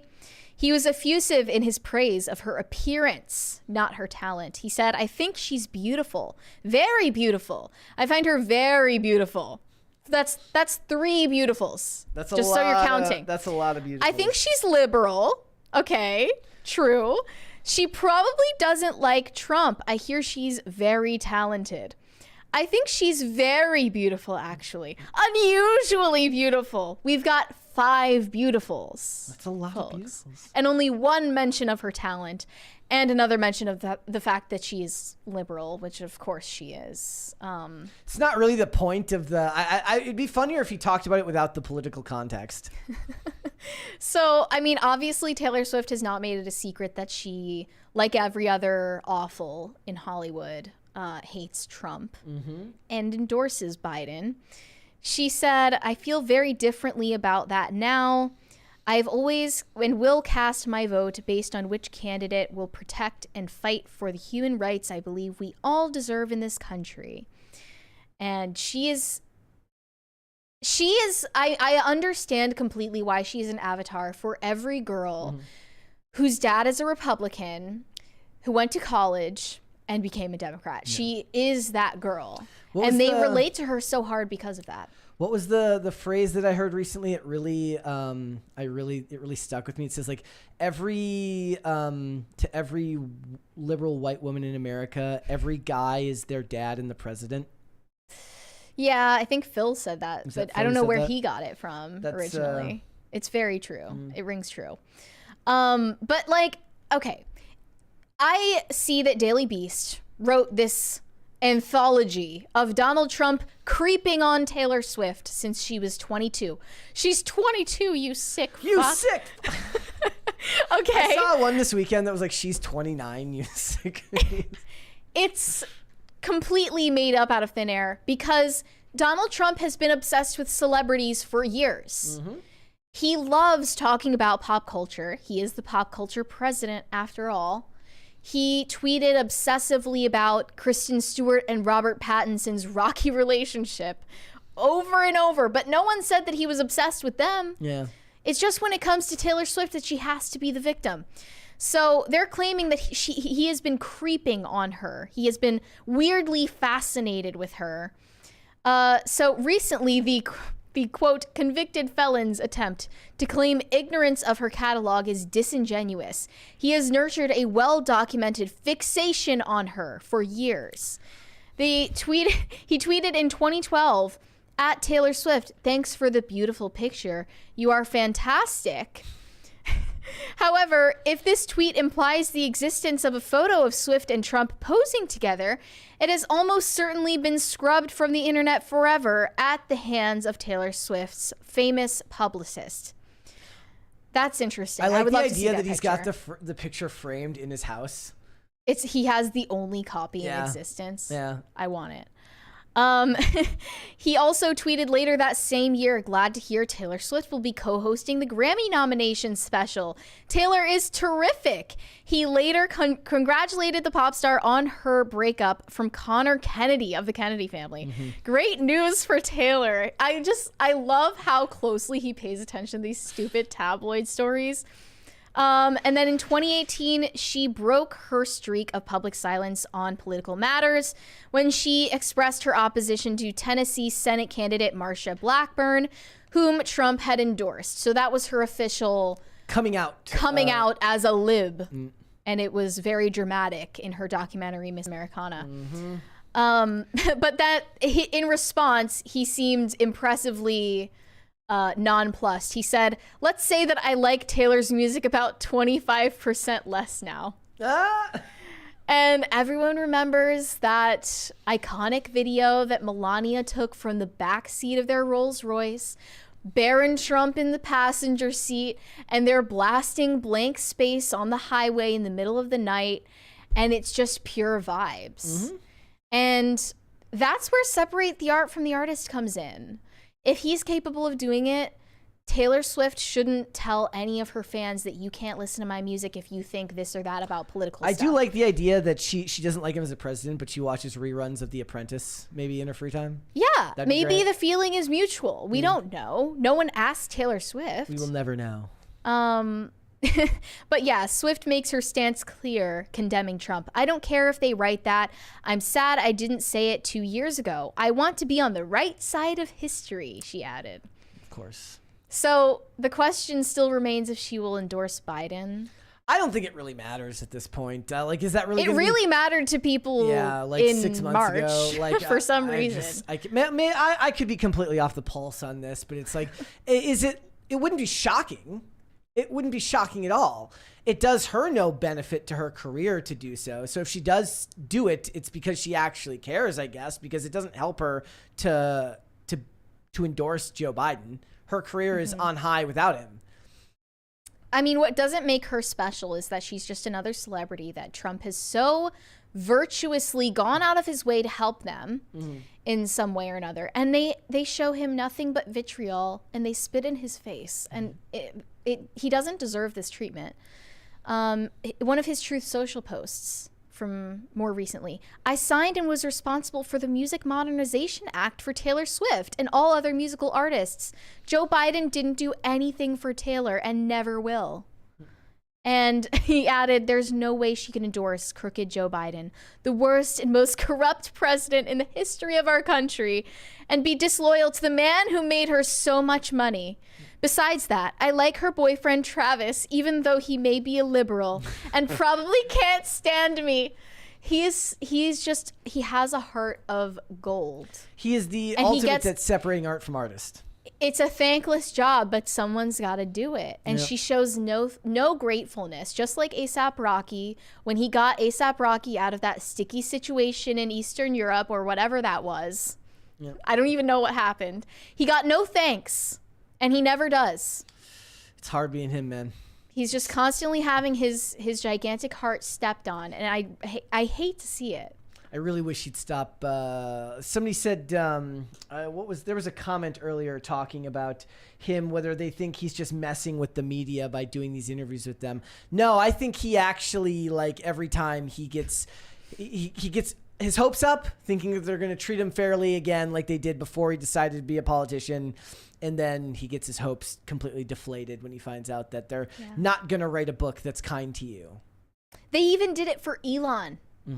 I mean, they're not going to do it for Trump. That ship has sailed. Perhaps he's just having fun. But here's the thing, though. Okay, so it's an autobiography. An authorized biography about him. Right. Right? And if he's just having fun, look, his time is at a premium right now. I don't know if just having fun with Variety is the best way to spend your time when you're running for president. That's just personal thoughts on the matter. Maybe he thinks it's so easy because Biden is just so obviously senile. He doesn't need to put as much work into his campaign. Look, we all watched that video a little bit ago. You know, if you can't win there, maybe they should have a dance-off instead of a debate. That would be perfect. That would be fantastic. Yeah? It's Biden going like this. Actually, there was that video of Biden on stage the other day looking like Beavis and Butthead. Like this, and it's that versus Trump doing the rapper Nothing dance. is gonna beat this. I'm gonna just predict the outcome right now. No one is gonna get a better dance move than this. Yeah, it's perfect. It's all so ridiculous, and I have a dream that one day Trump supporters and Swifties I wonder if we'll be able to coexist in this society. I wonder if he regrets it ever, like running for president, given how much it affected the things that he loves. You know, I know the story. I know that he does it because he believes that, because he truly believes in, you know, his vision for what America could be, and that what he's doing was a necessary sacrifice on his part. But I do wonder if sometimes he wakes up and just thinks, you know what, I could be at a Taylor Swift concert right now doing this, and everybody would love me, but I had to come in and try and close the border and lower taxes. Except he only did one of those things. Yes. So at that point, I would regret it because I didn't follow through on any of my promises. But that's just my personal feelings. Yep. Still love Trump. I will never not love Trump. And Taylor Swift needs to get her mind right. This is obviously the man for her. This is true. Corey Anderson said, as someone that has a psychologist to help with anger management, my doctor just listens to me talk and helps me comes to answer my own problem. Okay. So you could basically be talking to an inanimate object? Well, there's work. Look, I'm not entirely dunking on therapy as a whole. I'm not either. I did dialectic behavioral therapy and cognitive behavioral therapy when I got out of rehab. I understand that there is a utility in the field of therapy and psychology and all these things. I'm just saying that we live in a time now where it's so overemphasized in the culture. It's like it's kind of something that's satirized in movies where they talk about like, who's your therapist? Like, it's not even assumed whether if you have a therapist, it's that you do. Yeah. And what do you take? And it's the same thing with SSRIs and all that stuff. It's just the way it's seen these days, that it's a requirement and not something that should be looked to be used sparingly and to fix your problems and then move on. It's something that's kind of expected to be omnipresent for the rest of your life. Mm-hmm. And that's not helpful. Surenko Productions said, I'm at capacity with this Twitter thread. I don't blame you. Yeah. I don't blame you. I'm feeling like I'm at capacity. Oftentimes when we're done with the show, I'm at capacity. Yeah. That's it. It's like Hassan Piker was talking about. It's all the emotional labor of being a streamer. Sometimes reading your super chats is emotional labor. My social battery is just drained. Surenko Productions, how TF is Kamala the normal one in that video? That is a good question. Because she's got rhythm. Okay, it's in her genetics. Tacti Platty said, Brett, I got my first lap dance at a high school party at 16 to back that ass up. Also got drunk at that party, then got my driving learner's permit the next morning while hungover. Mary, it was the 90s. It was the 90s. Look, to be fair, he wasn't on the road if it's the learner's permit. He took a written test. So he wasn't driving drunk or hungover. He was just, taking a multiple choice test. So you're good. You're good. But still, it was the 90s. It was the 90s. It was the 90s. Yeah. Andrew Yu said, I got to say, Marnie has a very nice voice for being a chain smoker since she was 8. Yeah, I try. I try to do my vocal exercises, but the smoker's cough is going to come for me eventually. I'm going to be like one of those commercials. I cover the hole in my throat. Nick C said, pee pee poo poo. This is emotional labor, and I'm at capacity. Yes. Shane H. Wilder said Vigo from Ghostbusters 2. Oh, that was so... people were so mad that we didn't get the reference. I was like, bro, I haven't seen Ghostbusters 2 in years. I haven't seen Ghostbusters 2, period. The first one I've seen countless times, but the second one, not as much. What I remember the most from the sequel is Peter McNichol being, kind of annoying, but... Francisco Sanchez Jr. said Sydney Sweeney is the Lily of actresses without using the N-word. A Langley asset. I agree with Brett. She isn't very good on screen. See Immaculate. Look, I'm not gonna lie. I like her more because she's not good at acting. Okay, so you think that she is an asset of the FBI or CIA? Or he says Langley, sorry. So CIA. CIA. You think that Sydney Sweeney was created by the CIA in a lab? For what purpose exactly? They grew those titties in a lab. They did. And I don't know what this has to do with the N-word. You're going a lot of different directions. Well, Lily, here. Was that the name of that lady, that whole thing that was going viral? Who said is that the name of that TikTok girl? Name? I don't know. Yeah. I have no idea. But if you're saying that Sydney Sweeney's titties were grown in a lab by the CIA, I buy that. I'm going to need more evidence. But it would be cool to talk about that for our conspiracy episode. Shane H. Wilder said being hit by a coconut is not embarrassing. Being hit with a teddy bear is an embarrassing way to die. I mean, that would have to be a very heavy teddy bear. Is it dipped in concrete? Is it a concrete teddy bear? We're going to get to the teddy bear versus man debate. There's a $20 one here from Super Guy, CRT. Thank you. He said, love the pink nails, Mary. Shane H. You know Wilder. what? Reading CRT... Ever since DEI became the big word, I haven't heard CRT and I haven't heard about critical race theory in a while.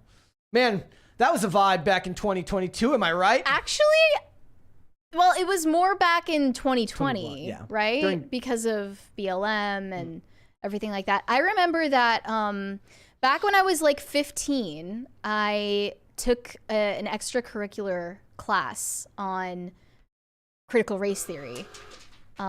Literally just for fun and to troll the professor. Okay. And spent a whole weekend of my life just debating with this grad student probably who was paid to teach middle schoolers and high schoolers about why they're bad race for being theory white and why white people are bad. And I totally ruined the vibe because everybody else was just eating it up. It was fun stuff. But yeah, you don't really hear that term anymore. Weird.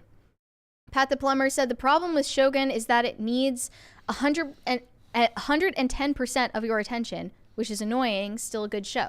I have I offer a paradox to that theory. To me, the shows that require the least of my attention end up commanding all of my attention.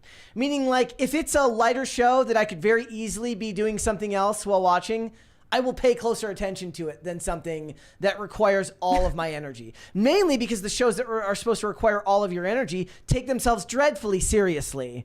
And I just found it annoying. It was like when I was trying to watch Joe Pickett on Paramount Plus, and I'm like, has anybody smiled in this show?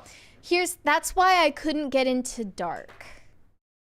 Is because everyone will tell you have to pay super close attention because you're gonna miss something really important, and it's like this very convoluted storyline. That's how it was. I tried to get Olivia to watch Person of Interest, and I'm trying to explain all of these intricate details in the secondary cinema, in the secondary photography and the interstitial shots, and like after a while I'm like, nobody's gonna like this but me. You're rizzing with the tism. Rizzing with the tism. I point out, I'm like, if you notice the shot there when Finch in the flashback turns off the screen and it's John's girlfriend from the pilot.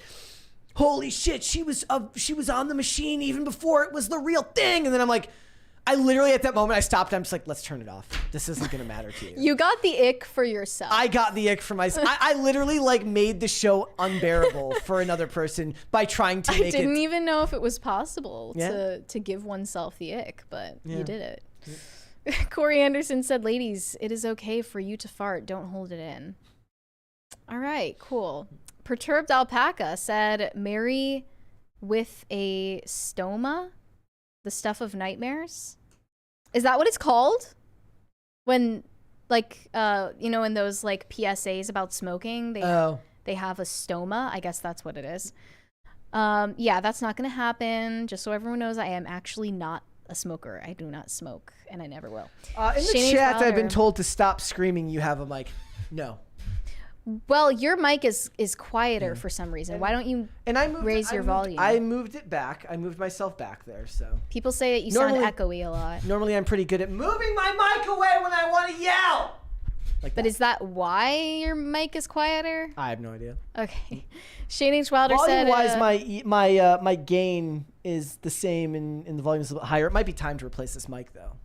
Yeah, probably should. Shane H. Wilder said it was the 90s, the new get out of jail free card. Yeah, pretty much. I mean, that's the way it is. We need to make it was the 90s merch before someone beats us to it. Super Guy. Oh no, we already read that we one. got that one. No, we just hang out here Are we until. All caught up? I mean, we could end the show, but then they get mad. Understandable. Yeah. It's so hard doing this job. Yeah. I was like, please just let me enjoy the show. Yeah. Look. When you like something, a lot of times that's have you ever seen that tweet that went viral? It says like, I understand that when a man shows you a YouTube video, that is a very important sign of respect in their culture. That's kind of the saying. Okay. That's how it is with certain shows with me. It's like, I want to share this with you because the show meant something to me. Okay, that makes sense. Like you're sharing something that mattered to you in a lot of ways. So it matters. Shane H. Wilder says, huh? I can't hear you, Brett. I knew it. Okay, it's just, I don't understand that because for me, if I like something, I don't really care about other people liking it.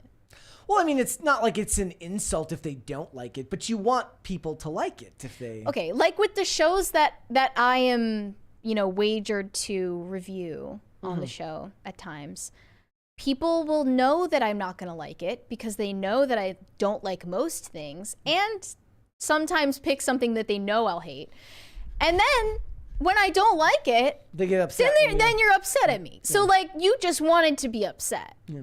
Like, I don't think you should live like that. That doesn't sound healthy. To me, it's more like the idea is like people like it when you give them a suggestion for a show to watch and they like that suggestion because it means that you did a good job. You took into account who you think that person was, and then you made a recommendation based on that person, and then you guessed right.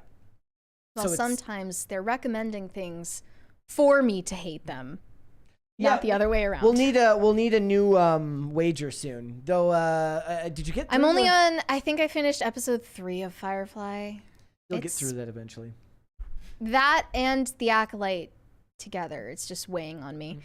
We got Valiant Renegade. A couple more. Shane H. Wilder said, "Huh? I can't hear you, Brett." I already read that one. Oh, you did? Yes. Maybe I couldn't hear you because you were so quiet. This Renegade is not the super chat you're looking for. Said we will have loads to discuss tomorrow after Acolyte episode 3.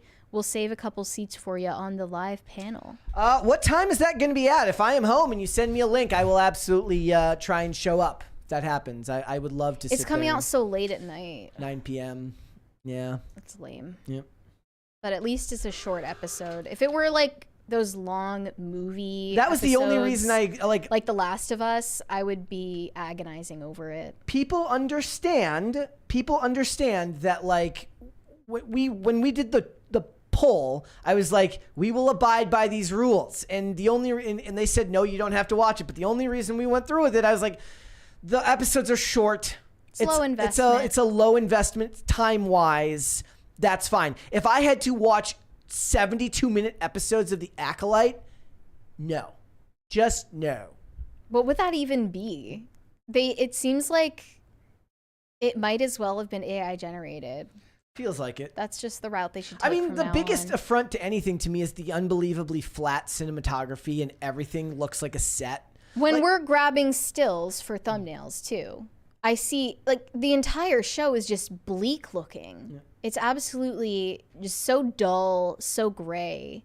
And people have been pointing this out on it's not just Disney that's doing this. Every show, every movie seems to be so dull these days, and people just forgot how to color grade. Like, what happened? Yeah, I don't know if anybody saw the news, for instance, that apparently Yahya Abdul-Mateen is going to star in a Man on Fire television show. And I said, look, the Denzel remake is already infinitely better than the original, at least from what I remember. I've only seen the 1978 one once, and I don't remember much, but I've seen the 2004 one several times. And if you think that there's going to be Tony Scott level cinematography in the new one, you're wrong. Right? The look of the 2004 one was fantastic, and it's going to be flat, and it's going to be bland. Every episode's going to be 70 minutes long. The movie was like, 2 hours and 20 minutes. It doesn't need to have 8 episodes of 60 or 70 minute episodes. I don't need that. You don't need that. Nobody needs that. And it's not going to have Denzel anyways. Yahya Abdul-Mateen's a fine actor. He's not Denzel Washington. Nobody is. One thing I am actually excited about right now is the next season of Severance. That just came out, right? No, they released like the first teaser for it, which means I think they said it's coming out in September, something like that, which is just way too long of a waiting period in between seasons. I don't know why that is the case with all shows these days. You just have to wait 1 billion years in between seasons for no reason for 8 episodes of something that maybe you didn't even like that much. The problem is like back in the day, they would write the first couple of episodes and then just go. Right. Now they have to finish all of it at once, so there's no feedback to how specific episodes do. There's no bringing back good writers when they're switching off and a writer really hits a hot streak of a bunch of good episodes, so you start bringing that writer back more. There's none of that. And there's no merit-based system for it. And there's no incentive for them to do well because it's all done at once. But I do recommend Severance, and I don't recommend Apple TV Plus, so do with that information what you will. Shane H. Wilder, DCNC said, use up to date on Yellowstone. Want to be a cowboy? No. I finished 1883, and I've only seen some of Yellowstone, but I loved 1883. Okay. Shane H. Wilder said, imagine also having to watch Velma as well. Yeah. Thank goodness. I do recommend. No, I'm finally like one of the shows that I tried to watch and only ended up realizing that I never really paid attention to it while it was on in the background was Mayor of Kingstown, which I'm now trying to work my way back through and actually pay close attention. And it's one of those shows. Like I said, it takes itself very seriously, but Jeremy Renner is great as an actor, so I was kind of bummed because they put Brian Chandler in the pilot, and then he's just gone, gone. But I really want to watch Baby Reindeer. I mean, that's going to court because now. that took off like crazy, and everyone said it's so good, And I don't want to watch a true crime docu-series or a documentary. I want to watch a dramatized version of what happened. Like, documentaries don't interest me at all. Thank you. So you want to watch that Trump documentary? Well, it's a biopic, I guess. Yep. So that seemed interesting. If any of you guys have seen that, let me know what you thought. Francisco Sanchez Jr. said, the hardest thing for me to do was to stop the urge to recommend entertainment to other folks. But Brett, you are the man. You do you. Mary, you are all right for a lady with anime eyes. Yeah, people get, Thanks. look, I love to put out recommendations, and when people watch something that I recommend and they like it, I like that. I get excited about that because I do think that, look, a lot of the show, a lot of what we discuss is where we think aspects of Hollywood are going wrong. But I'm never going to be a person who goes into a movie and wants it to be bad. I want them to be good. I enjoyed Fall Guy. In fact, I saw a thread the other day dunking on Free Guy, which I also liked back in 2020. I didn't see that. In 2021, right? And or for instance, we watched Detective Pikachu the other night. I recommend everyone who if you never watched Detective Pikachu, go and watch that. Like, I don't want to hate things. I want to like things. So I like putting out recommendations for that reason, because it's not always about the stuff being crap. There's a reason to go and check out the things that you like. Life is too short to only focus on the stuff that sucks. Look for the stuff that's good too. Life is too short to watch reboots. That's my opinion. I mean, here's the thing though, like that, I think that is also age specific. Like, for instance, I love the Hawaii Five-0 remake.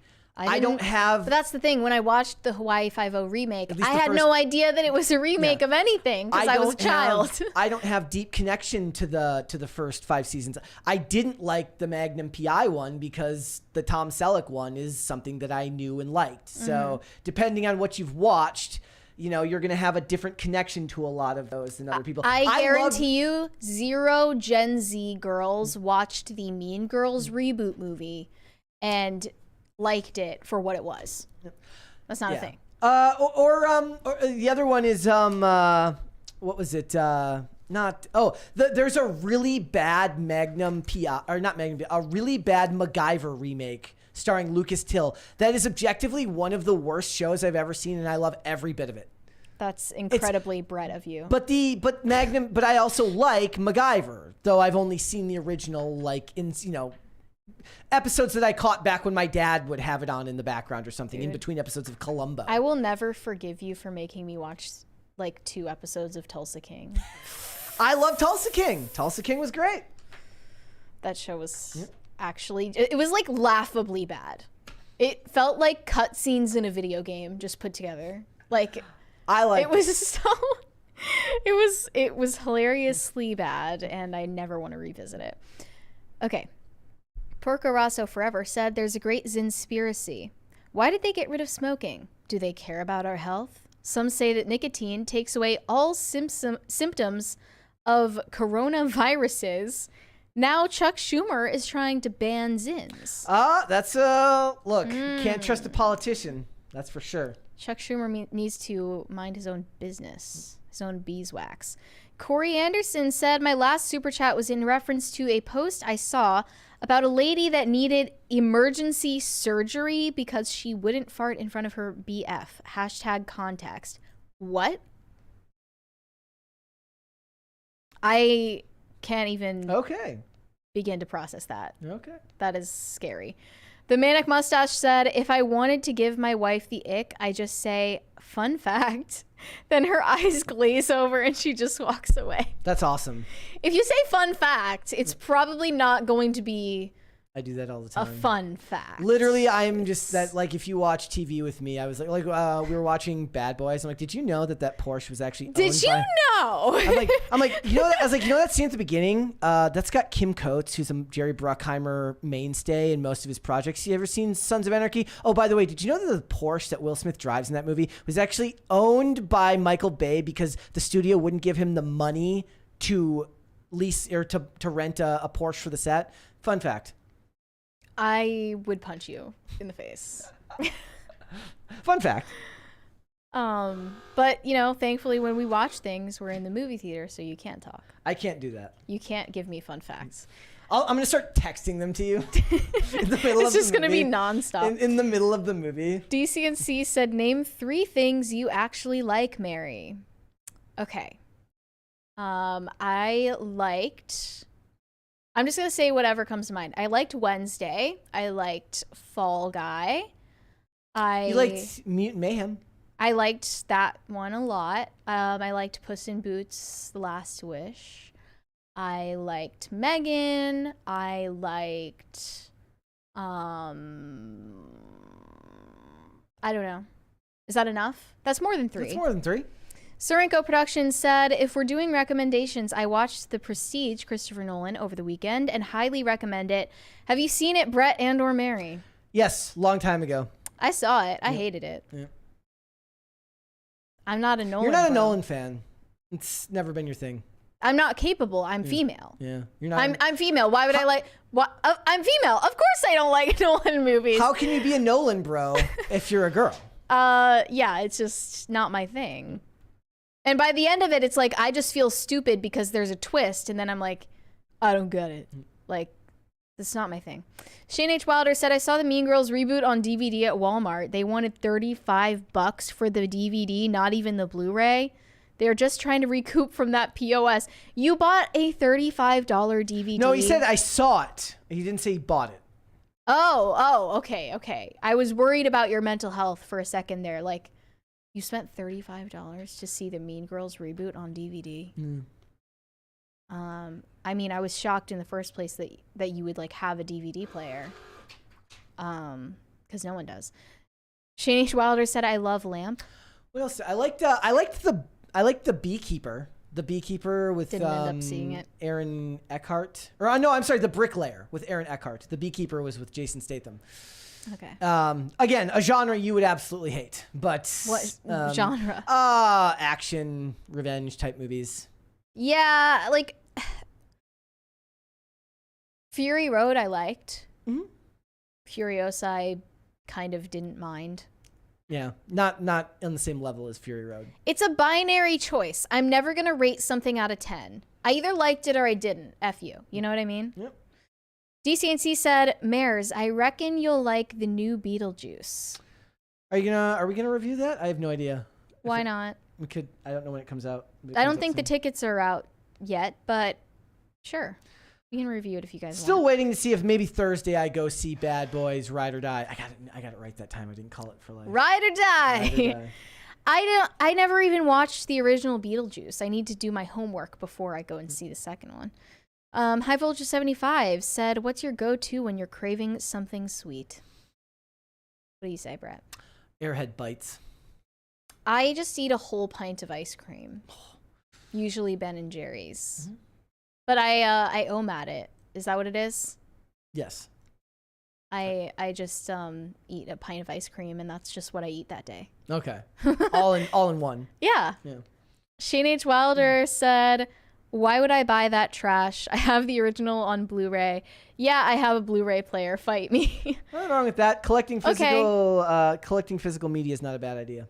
No, it's really not. I just don't do it myself because it would cause me anxiety to have that much clutter and things around in my living space. Dylan Selking said, Your Honor, I pled the 90s. I plead the 90s. I plead the 90s. That's amazing. Well, that would be a fair. So one of my favorite stories going on is, do you guys remember the story? Maybe somebody paid attention to it closer than me, but it is absolutely riveting, of the guy who was supposedly on a Zoom call while he was driving in his car, and then they find out that then they're like, oh yeah, for a trial, right? Because he was on a Zoom court meeting, and then apparently they're like, no, he has his license, so the suspended license makes no sense. Then it found out that he didn't ever have a license, and all he had was an ID card. Well, that guy apparently just got his learner's permit the other day. Wow, moving up in the world. Yeah, look at him. He's getting it all figured out. It's awesome. I love a wholesome end to an insane story. Yeah, man. But he was breaking the law. He did not have a license. He had a ID card. So, voter ID. He can still manage to get an ID. Yep. Why can't we ID people to vote? Yeah, it makes more sense to do that. I don't get it. Yep. Okay. I think we're all caught up. We're all caught up on Superchats. Yep. Just checking. So he's just rookie driver. It's funny how quick this show turns into the Twitch just chatting section. Yes. We're not going to be licking microphones. We're not going to be in a hot tub. It's not going to happen. What was the other one? There was like a story about a guy in Ireland who got his first ticket after he'd been driving since he was 16. He was 75, and he got pulled over and got in trouble because he'd been driving his whole life and he'd never bothered to get a license. See, that's a situation where you leave the guy alone. Yeah. He didn't deserve that. He's been doing it right all these years. Just give him an honorary license. Exactly. Yeah. Yep. Nor does he need car insurance. Aaron Howell says court-mandated suspended license convictions can usually be satiated by compliance to requirements prior to next appointed court date. From what I remember from the story, he had never had his license, but maybe I misread that part. Okay. I don't know. Yeah.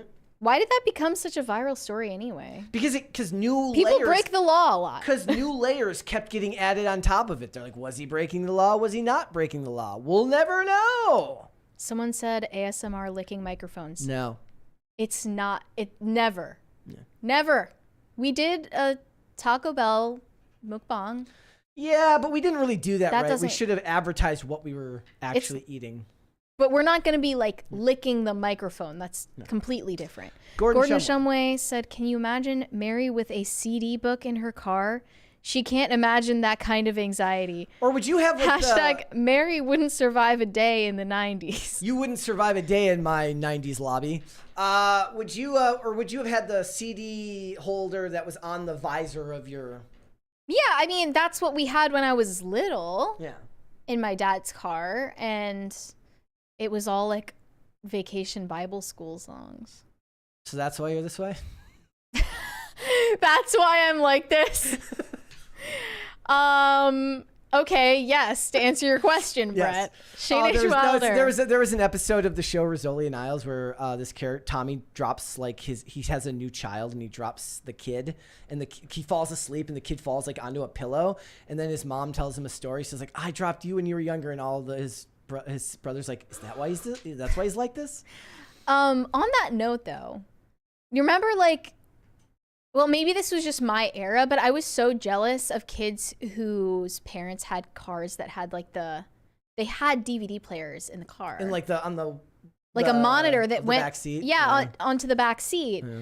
But that's like the most dated technology now. Yeah. And it became dated in like 3 years after it was made. Yeah, because now you just stick a tablet in their hands and connect it to you're ready to go. Like, yeah, you just have like a Wi-Fi hotspot so your kids can watch stuff in the back seat. Yeah. I had an Uber driver once who had like a tablet like jerry-rigged to the back seat. Like if you wanted to watch something. I could never, like, I know that attention spans are pathetic these days, but I would never be that person. I imagine like I was just like, he's just fishing for my fingerprints so that he can use them to. Yeah. That probably, that thing has all sorts of diseases on it. Yeah. Yep. Yeah. I don't want any part of that. These Uber drivers are doing too much. They really are. Yep. I had to get a taxi recently instead of an Uber. And I was like, it'll be fine. This is what people did in the 90s. And it was the worst. It was, no. They were just there. It was at the airport.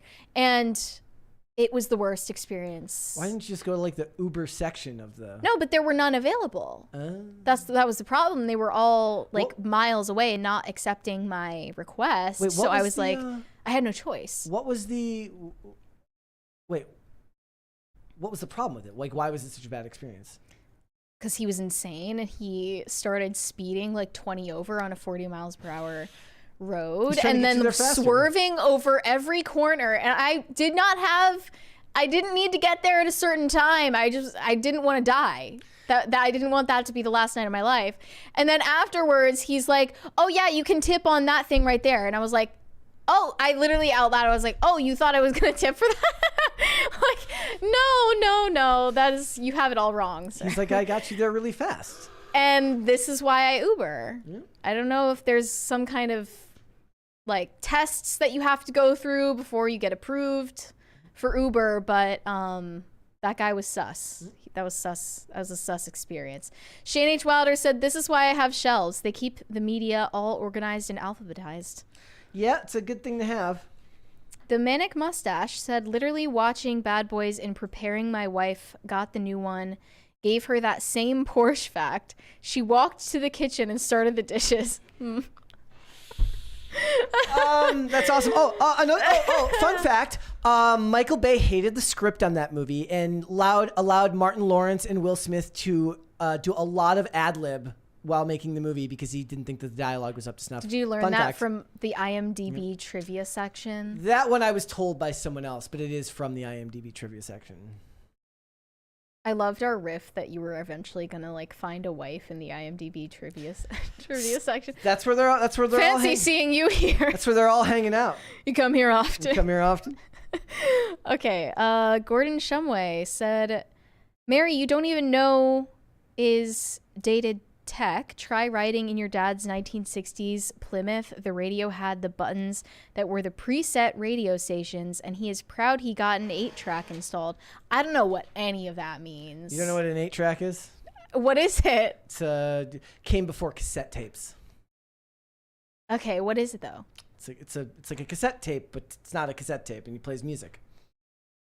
Yeah. Okay. 8-track player. How is it different? It looks different. The internals are different. Okay.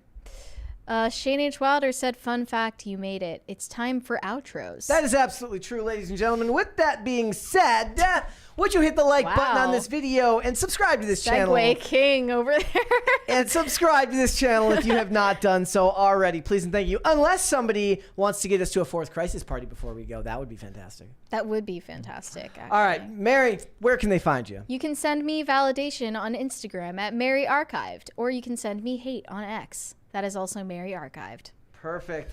Guys, if you want to follow me, Instagram and Twix, at Brett Dasovic on both of those platforms. This show is here 5 days a week, Monday through Friday, 3 p.m. Eastern Standard Time. That is noon Pacific. We are on Amazon Music, Apple Podcasts, Pandora, and Spotify if you would prefer to listen rather than watch. And if you want to follow the show on social media, we are on Twix, at Pop Culture. I'm going to let you finish, but we got a $20. Well, I was going to do that after. We were going to do that after. Well, we have to interrupt. Okay, go ahead. Isaac Cervantes III, I hope I said that right, sent us $20.24. He said, hi, Brett and Mary. You make my work days teddy bearable? Okay. Yeah. I don't know what that means. Like it's bearable, but a teddy bearable. Okay. That was fantastic. And one more from DCNC says, show Olivia the... Wait, what? Oh, the Aragorn, I think it means Aragorn kicking thing in Lord of the Rings. Look, if we watch that, that'll have to be like a whole weekend of watching Lord of the Rings. So, all right. Did we get to the 4th crisis party? I don't know if we did. It's good. Let me check. I'm waiting for it to update. How far are we? I'm waiting for it to update to see. Yeah, we just need $11 Yep. to get to the 4th. That's where we're at right now. Almost there. We could just sit here. We can just sit here and wait. It's on you guys. Yeah. You know. See, but then like what it is, we could put it on chair. Yeah. How do you like us now? Now that we're out of sight. Yeah. You're just gonna see chair. Chair. Which chair is your favorite? Let us know in chat. One for wait, which one is which? They both say okay. Technically, this is on the mixer. This is 2, and this is 3. You're 5. I'm 1. They don't know what that means because you're pointing, and yes. they don't know what that is. Yeah. Let us know which chair is your favorite. I'm guessing they mean this one because usually when we say chair, we talk about this one because this one rarely gets seen without a person in it. Yeah. That other chair is like, what am I? Chopped liver? A couple more there. Oh, Shani Schwalder said, marry the Kanye to Brett Swift. That was our VMAs. Oh, the I'm gonna let you finish? Yeah. That is true. High Voltage 75 said, wow, I didn't know that. Wow. We have definitely reached the fourth party by now. Isaac Cervantes the third. Okay, this is for Chair. Thank you. Chair just said thank you. We're saying thank you on behalf of Chair. Yes. Gordon Shumway said, let's go? Question mark, question mark? We are almost there. We're going. We are definitely past 400. Well, we're waiting for it to, it is reset. There Corey it is, Anderson said, what do the chairs smell like? OG chair, I guess. They smell like chairs. You don't need to be weird about the chairs. They don't smell like anything. Okay. Let's just, no. Okay. All right. With that being said, ladies and gentlemen, that means that we get a fourth crisis party as a post-credit scene. So stay tuned for that. Guys, we will be back with another episode tomorrow. We will see you then. Bye. Bye, everyone.